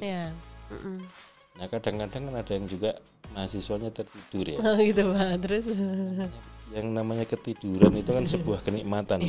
Saya nggak pernah akan membangunkan mahasiswa saya yang tidur gitu. Gitu Pak. Dan itu kemudian ketika saya tertidur di sidang MK lalu ada yang di Twitter yang pada mention ke saya itu gini, oh ini toh pantas dulu waktu kuliah begitu, maksudnya apa namanya mahasiswa yang ketiduran itu karena sebuah kenikmatan ya. Coba bayangin, ada orang nggak bisa tidurnya minum pil ya Pak, minum obat sampai butuh obat bantuan. Tidur ya. Artinya tidur itu bisa tidur sebuah kenikmatan, jangan diganggu gitu. Iya betul. Dan siapa tahu sambil ketika deg-degan loh Pak padahal siapa tahu tidur di kelas itu dapat hidayah. Dapat ilmu dalam mimpinya kan nggak tahu kan.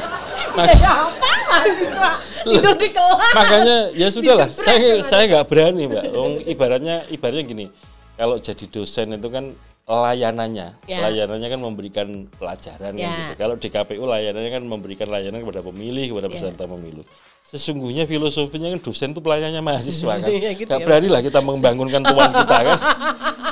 Ya tahunya gara-gara pengalaman itu di-mention sama anak-anak di Twitter saya.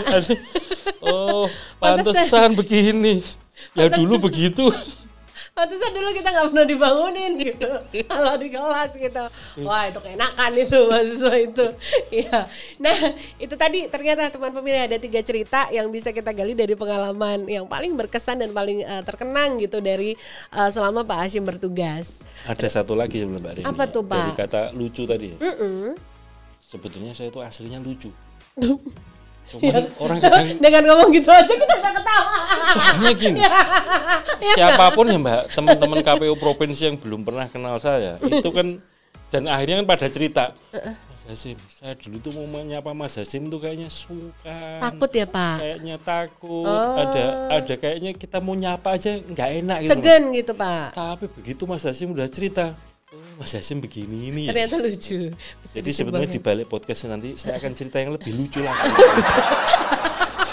Nah, sekarang kan biar tahu aslinya ya teman pemilih ya, nggak sesungkan itu, ternyata lucu. Orang Bapak baru bilang lucu aja satu studio udah ngakak. Makanya ntar kita bikin stand up comedy. Stand up comedy itu sesi lain nanti. Ya, Bapak terima kasih ya sudah berbagi pengalaman. Terima kasih ya teman pemilih di podcast cerita, KPU.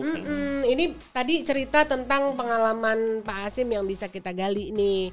Dan teman pemilih kalau nggak bisa lepas ya sosok beliau dari lingkungan kampus. Pak, kalau bisa dibilang Bapak hampir 20 tahunan mengajar, lebih lah mungkin.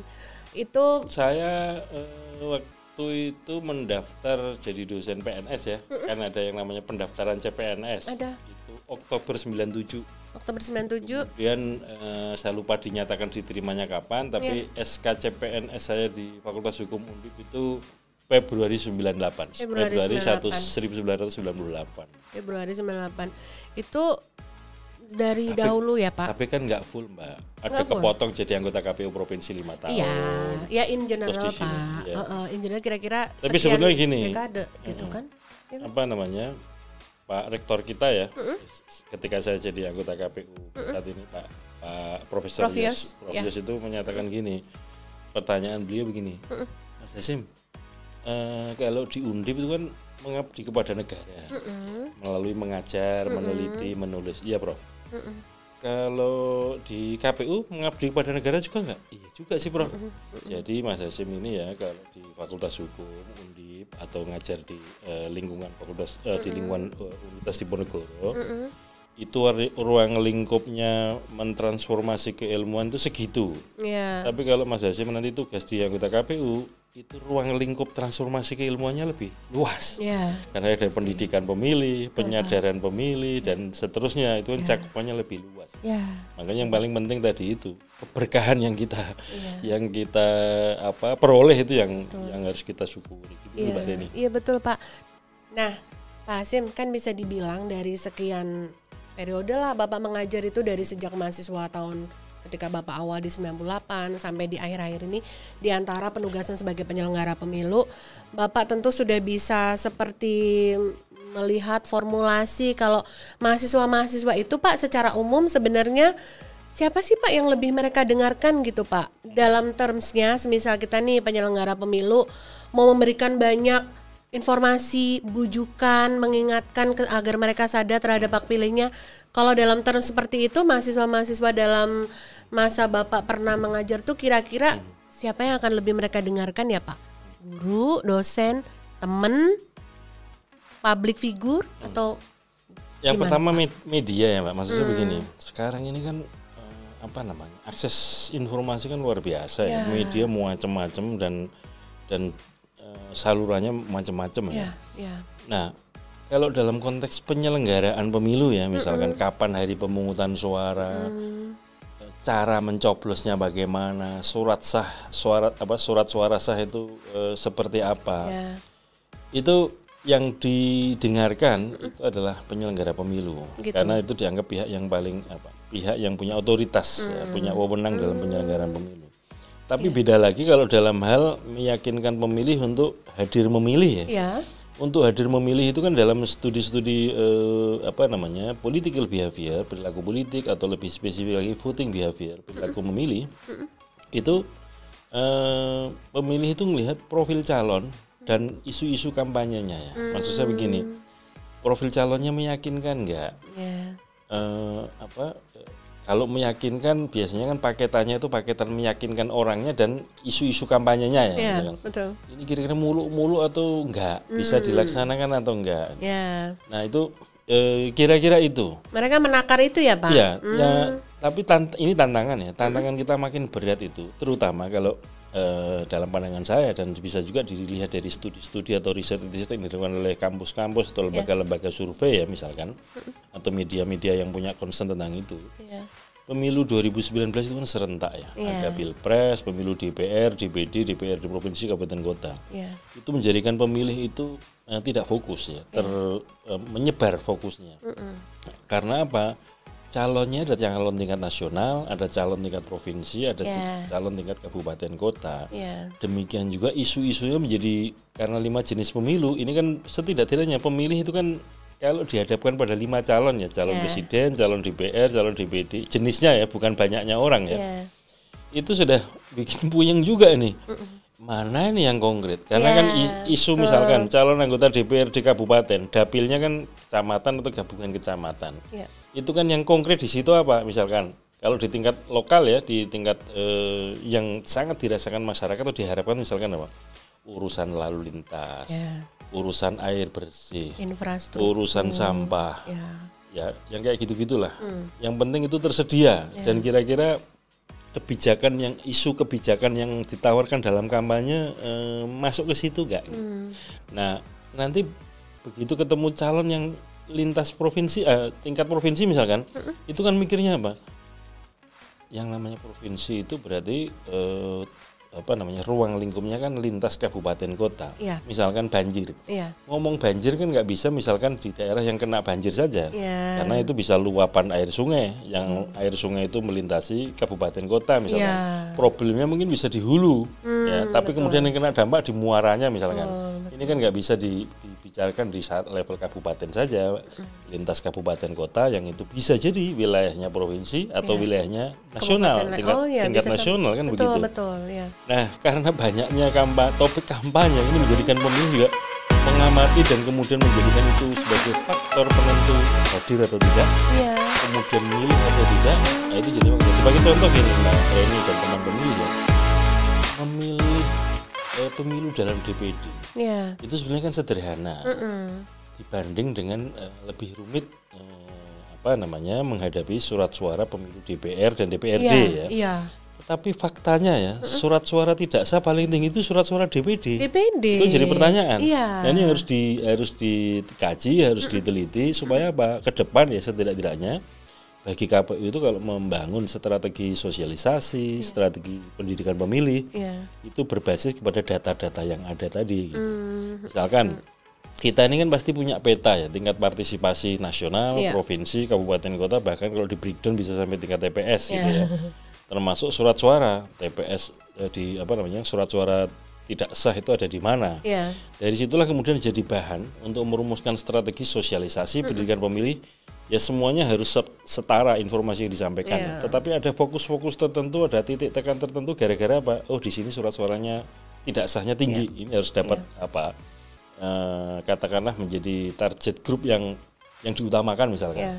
Itu bisa menjadi begitu. Itu yang penting. Tapi saya jadi ingat gara-gara Mbak Reni tanya kira-kira yang didengar siapa gitu ya. Itu pernah saya baca poster di kampus itu tulisannya kira-kira begini. Kalau muadzin mengumandangkan adzan udah nggak didengar mahasiswa ya. Tapi kalau dosen yang memanggil itu didengar oleh mahasiswa, pertanyaannya apakah yang jadi muadzin harus dosen kan? Itu artinya apa? Dalam sih Pak. Itu artinya apa? Ada tokoh, ada orang yang kemudian kalau beliau berfatwa atau memberikan informasi itu dianggap benar gitu ya. Oleh karena itu dalam konteks ini KPU juga harus mampu memetakan dalam konteks tertentu di sini yang dianggap tokoh yang berpengaruh apa? Oh tokoh agama. Oh di sini guru. Oh di sini tokoh adat. Dan seterusnya yang kemudian itulah yang kita gandeng, kita ajak bersinergi dalam rangka untuk meningkatkan kualitas informasi kepemiluan, penyampaian pesan-pesan kepemiluan itu. Nah ini menjadi tugas juga KPU yang ingin saya katakan tadi, ketika mau melakukan pendidikan pemilih harus memetakan juga kira-kira tokoh panutan media yang dianggap familiar itu apa ya, apakah TV, apakah koran, apakah internet, apakah radio gitu. Kalau bayangan saya ya, dan riset-riset menyatakan kayaknya masih radio, Mbak. Masih sih, Pak. Soalnya apa? Sambil tiduran masih bisa dengerin, Mbak. Kalau TV kan nggak mungkin sambil harus merem. mata, ya, Pak, harus pakai mata. Iya, betul. Nah, kalau radio ada itu. Dan kemudian kita masih punya Radio Republik Indonesia yang stasiunnya di banyak tempat dan jaringannya di banyak tempat. Misalkan saya pernah ke Papua ya, RRI di Jayapura itu daya jangkaunya sampai Australia gitu. Serius, Pak? Ya, sehingga kemudian itu bisa menjadi strategi, misalkan RRI kita itu di daerah-daerah tertentu yang bisa didengarkan di warga perbatasan negara lain, itu bisa jadi media strategis yang harus kita digandeng KPU misalkan. Betul, Pak. Studio televisi juga begitu, makanya sebisa mungkin semua studio televisi yang punya jaringan luas dan biasanya kayak ada studi tentang rating gitu ya. Ratingnya itu jam yang dianggap orang nonton paling banyak jam berapa. Betul. Nah, memang harganya mahal pasti. Di prime time itu. Tetapi saya kira kan semua stasiun televisi punya istilahnya itu sedekah sosial ya untuk memberikan slot informasi kepemiluan ya. Nah, ini harus kita gandeng bersama gitu. Betul, Pak, betul. Termasuk media online ya, media internet itu.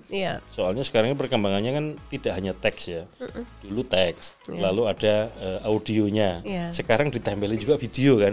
Walaupun untuk online dalam bentuk kantor-kantor berita, kanal-kanal berita itu tidak hanya teks, ada audio visualnya sekarang. Itu kan juga makin unggul lah itu. Nah, semuanya kita harus ajak kerjasama. Gitu. Betul. Itu sebagai tambahan nih untuk pengingat, terutama teman pemilih yang sebagai penyelenggara pemilu ya, untuk lebih menggali juga kreativitas untuk menyampaikan informasi. Tadi yang kita underline sebenarnya untuk kalangan mahasiswa, tapi juga bisa atau anak muda, tapi bisa juga berlaku untuk seluruh masyarakat pemilih di Indonesia. Kalau mahasiswa kan tadi sudah saya sampaikan, Mbak, dosennya yang suruh adzan supaya pada datang ke masjid. Catatan penting. Nah, Pak Hasyim, masih bicara soal lingkungan di sekitar kampus tadi nih, karena kita tadi ngomongin adik-adik mahasiswa. Kalau sekarang kan lagi ada program nasional, Pak, untuk kampus untuk Merdeka Belajar ya, Pak, programnya. Kalau di lingkungan kampus ya tentu saja jadi kampus Merdeka Belajar. Kira-kira kita ada kontribusi apa ya, Pak, KPU untuk di program nasional ini? Oke. Ini kan menteri-menteri kita muda nih, Menteri Pendidikan Kebudayaan, Mas Nadiem ini orang muda ya.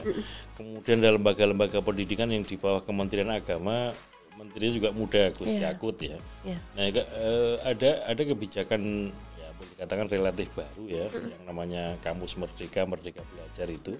Kalau kita baca, kita telusuri, ternyata ada komponen-komponen kerja praktek ya, atau magang, yang itu proporsionalitasnya juga termasuk tinggi. Nah, dengan begitu maka teman-teman di kampus itu kemudian berusaha keras untuk membangun jaringan kerjasama dengan berbagai macam lembaga. Nah, ternyata di antaranya yang favorit itu KPU, Mbak Reni. Oh iya, Pak. Karena KPU ini kan sifatnya nasional ya. Kita punya unit kerja di tingkat pusat, di tingkat provinsi, di tingkat kabupaten kota gitu, mudah disapa, mudah dijangkau ya. Dan terutama teman-teman yang berbasis pendidikan hukum, pendidikan ilmu sosial gitu ya. Itu di antara yang dibayangkan tentang kerja-kerja praktek atau magangnya itu di KPU gitu. Maka kemudian kami sampaikan, kalau ada teman-teman dari kampus ingin membangun kerjasama, kita sampaikan begini, tidak cukup menjadi pemantau saja, tapi harus menjadi bagian dari penyelenggara pemilu. Caranya bagaimana? Yang pertama, di tingkat universitas kita bikin MOU dengan KPU pusat ya, yang kemudian bisa di breakdown pakai perjanjian kerjasama untuk topik-topik tertentu, diantaranya sebagai penyelenggara pemilu KPPS, karena setidaknya dengan begitu ini kebijakan umumnya kira-kira kan begini, karena bayangan kita nanti situasi pandemi COVID juga masih potensial terjadi, maka para penyelenggara diharapkan juga usianya muda, segar, sehat begitu, dan makin hari well informed ya, pengetahuannya memadai, Nah, di antara yang strategis ya bekerja sama dengan teman-teman kampus gitu. Sehingga nanti deploy-nya pendistribusian mahasiswa tugas itu berbasis KTP masing-masing. Gitu. Karena untuk jadi penyelenggara KPPS ya itu kan harus warga setempat sesuai KTP-nya. Dengan begitu maka teman-teman mahasiswa yang tugas jadi anggota KPPS masih bisa milih. Karena kan nggak harus pindah milih kan, tetap di TPS kampungnya sendiri-sendiri. Betul. Kemudian kedua masih bisa jadi anggota KPPS karena dia milihnya tetap di kampung itu. Area tersebut. Nah ini kan satu sinergi yang saya kira penting untuk kita semarakkan ya supaya kemudian kampus KPU itu punya kolaborasi yang bagus. Meningkatkan kualitas penyelenggara pemilu dan itu nanti juga diharapkan menjadi peningkatan kualitas kepemiluannya itu sendiri. Apalagi pemilu 2024 nanti bukan hanya pemilu nasional ya yang digelar, tapi juga akan ada pilkada yang ini juga pengalaman baru juga. Diselenggarakan di 33 provinsi dan 514 kabupaten kota. Itu pada waktu yang bersamaan pemungutan suara digelar di seluruh wilayah Indonesia, kecuali Pilgub di Yogyakarta. Karena untuk Yogyakarta kan pengisian jabatan gubernur wakil gubernur tidak pakai pemilihan langsung ya. Betul. Itu membutuhkan tenaga banyak dan teman-teman kampus bisa menugaskan dosennya jadi pembimbing, sekaligus jadi peneliti, begitu kan, mahasiswa-mahasiswa jadi petugas-petugas penyelenggara pemilu. Itu diantaranya cara pandang KPU ke depan untuk bersinergi dengan lembaga-lembaga lain dalam ini lembaga pendidikan ya. Betul Pak. Dan sekaligus tentu saja buat nilai tambah sebagai penyelenggara pemilu sendiri ini juga salah satu upaya untuk meningkatkan partisipasi pemilih ya Pak. Betul. Teman-teman yang masih muda-muda ini mahasiswa, mereka akan terdorong karena sebagai petugas KPPS, sebagai penyelenggara mereka mengalami sendiri, experience sendiri, dan dari situ juga pasti terdorong hati dan niatannya untuk juga pasti menggunakan hak suaranya juga di situ. Betul. Ya. Bapak, sebelum kita udah cerita panjang nih sama Pak Hasyim ya, dan sebelum nanti kita akan minta closing statement dari Pak Hasyim, Pak, andai-andai nih Pak, kita kan sekarang masih dalam proses seleksi untuk pimpinan KPU RI. Jika, amin, nanti Bapak masih meneruskan dipercaya untuk terus memimpin lembaga Komisi Pemilihan Umum Republik Indonesia, Bapak masih punya rencana apa Pak untuk KPU yang masih tersimpan kemarin belum terwujud? Ada dua hal ya Mbak. Yang pertama prinsipnya begini. Karakter lembaga KPU kita ini secara konstitusi kan disebut sebagai lembaga yang tetap. Tetap itu artinya eksistensi keberadaan lembaga ini sepanjang ada pemilu maka KPU tetap ada. Nah, oleh karena itu apa yang dikerjakan oleh KPU ke depan itu juga berbasis kepada apa yang sudah dikerjakan oleh KPU-KPU sebelumnya. Itu yang disebut dengan keberlanjutan, kesinambungan. Nah, itu.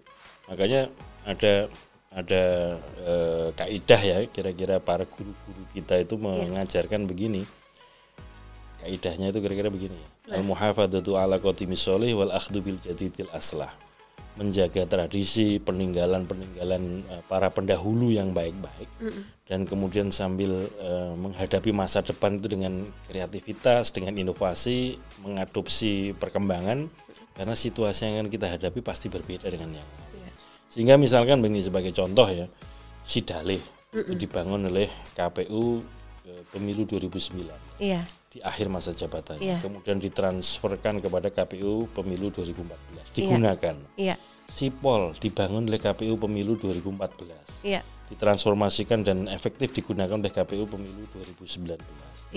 KPU 2019 misalkan kemarin dalam pilkada membangun Sirekap dan seterusnya. Artinya apa yang sudah disiapkan oleh KPU periode-periode sebelumnya yang baik-baik kita gunakan, kita teruskan, dan kemudian terhadap tantangan masa depan ini yang kedua nih. Maka mau nggak mau ya KPU itu harus responsif ya, dan kemudian harus adaptif karena situasi yang kita hadapi itu kan tidak menentu. Makanya kemampuan beradaptasi tinggi ya, kemampuan penyesuaian diri terhadap situasi lingkungan yang berkembang itu bagus. Maka kemudian kita masih tetap bisa hidup, bisa berjalan, bisa berkembang. Maksud saya ke KPU-nya ya. Nah itu saya kira yang paling penting itu.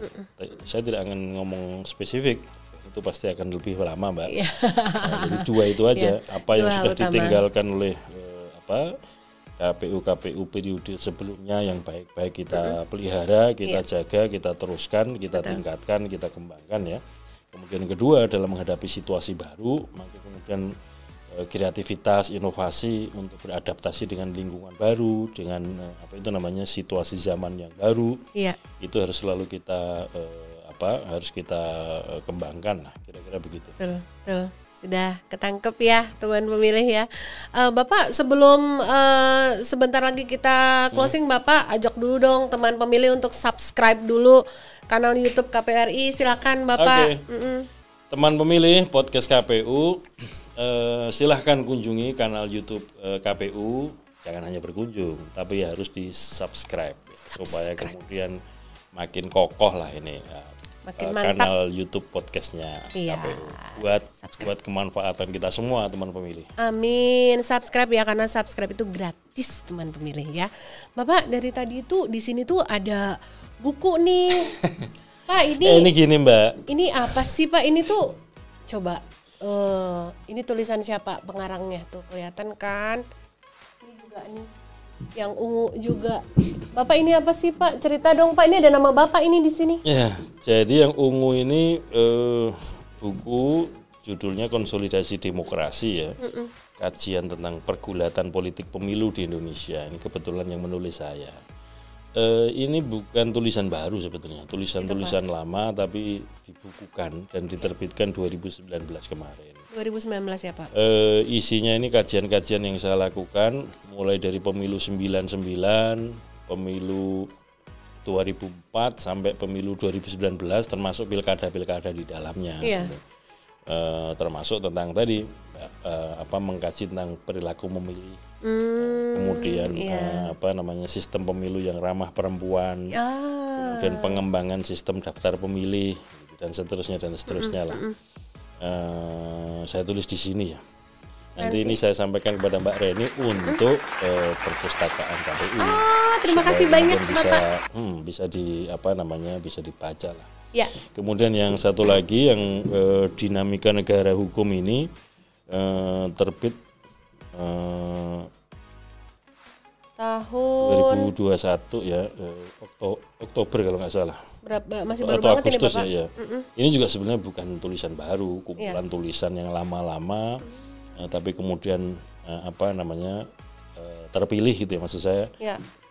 Dipilih yang kira-kira topiknya berhubungan, terutama berkaitan dengan negara hukum, relasi negara, hukum dan masyarakat di Indonesia. Saya mencoba memotret itu. Buku ini kemarin sih saya tidak dijual di toko Mbak. Belum dijual Saya Bapak? cetak sendiri, saya bagikan kepada teman-teman di kampus. Jadi teman-teman kampus itu di perpustakaan universitas atau perpustakaannya Fakultas Hukum dan FISIP, insya Allah ada buku ini. Ada ya Pak ya? Dan kemudian saya bagikan juga kepada kolega-kolega teman-teman KPU provinsi, kabupaten kota gitu, untuk ya tambah-tambah bacaan gitu. Karena sekali lagi tadi kita ini harus masih banyak belajar. Nah itu tadi teman pemilih, kalau teman pemilih juga ngerasa perlu, ingin banget baca buku ini, coba komen di live chat posisinya ada di mana, nanti kita kasih tahu posisi terdekat buat bisa baca buku ini. Bapak terima kasih ya sumbangsihnya untuk perpustakaan KPRI ya. Dan tentu kita juga senang banget ya teman pemilih hari ini bisa ngobrol spesial sama Pak Hasyim sampai menggali buah-buah pikir beliau dan kita bisa mengenal beliau lebih dekat. Bapak, satu pesan untuk teman pemilih dong Bapak di luar sana terkait nanti kita mau menghadapi agenda besar pemilihan 2024 nanti. Silakan Bapak. Ya, teman-teman pemilih podcast KPU, pada dasarnya pemilu itu intinya ada partisipasi ya. Dan di situ juga tergambarkan ada kolaborasi, ada kerjasama. Nah, oleh karena itu pemilu kita 2024 maupun pilkada 2024 itu kayaknya kurang asik kalau teman-teman nggak ikut serta. Asik. Apakah jadi penyelenggara, apakah jadi pemilih, atau siapa tahu jadi calon-calon anggota DPRD, DPR yang muda-muda gitu ya. Oleh karena itu siapapun, terutama teman-teman pemilih muda, teman pemilih mahasiswa, saya mengajak dan mengundang kita semua bekerja sama, berkolaborasi, karena kerja-kerja kepemiluan itu yakinlah tidak hanya tugasnya KPU, dan KPU tidak mampu bekerja sendiri. Kita harus bekerja sama, harus berkolaborasi, berkoordinasi untuk berpartisipasi dalam penguatan demokrasi kita di Indonesia. Saya kira itu. Terima kasih teman-teman pemilih. Saksikan terus, ikuti terus podcast KPU, dan jangan lupa subscribe channel YouTube-nya podcast KPU. Iya. Terima kasih Mbak Reni. Iya, terima kasih Pak Hasyim atas pesannya buat teman pemilih. Mudah-mudahan teman pemilih dapat mengingat selalu ya pesan ini untuk kita bareng-bareng nanti menyukseskan pemilu dan pemilihan 2024. Terima kasih sudah menyaksikan kanal YouTube Komisi Pemilihan Umum Republik Indonesia terkhusus untuk podcast KPRI. Untuk Pak Hasyim juga terima kasih sudah datang. Teman pemilih simak ya episode berikutnya. Kita akan tayang kembali nanti secara berkala dengan tamu-tamu yang juga nggak kalah seru dengan tamu kali ini. Podcast KPU RI terdepan bicara kepemiluan. Sampai ketemu lagi.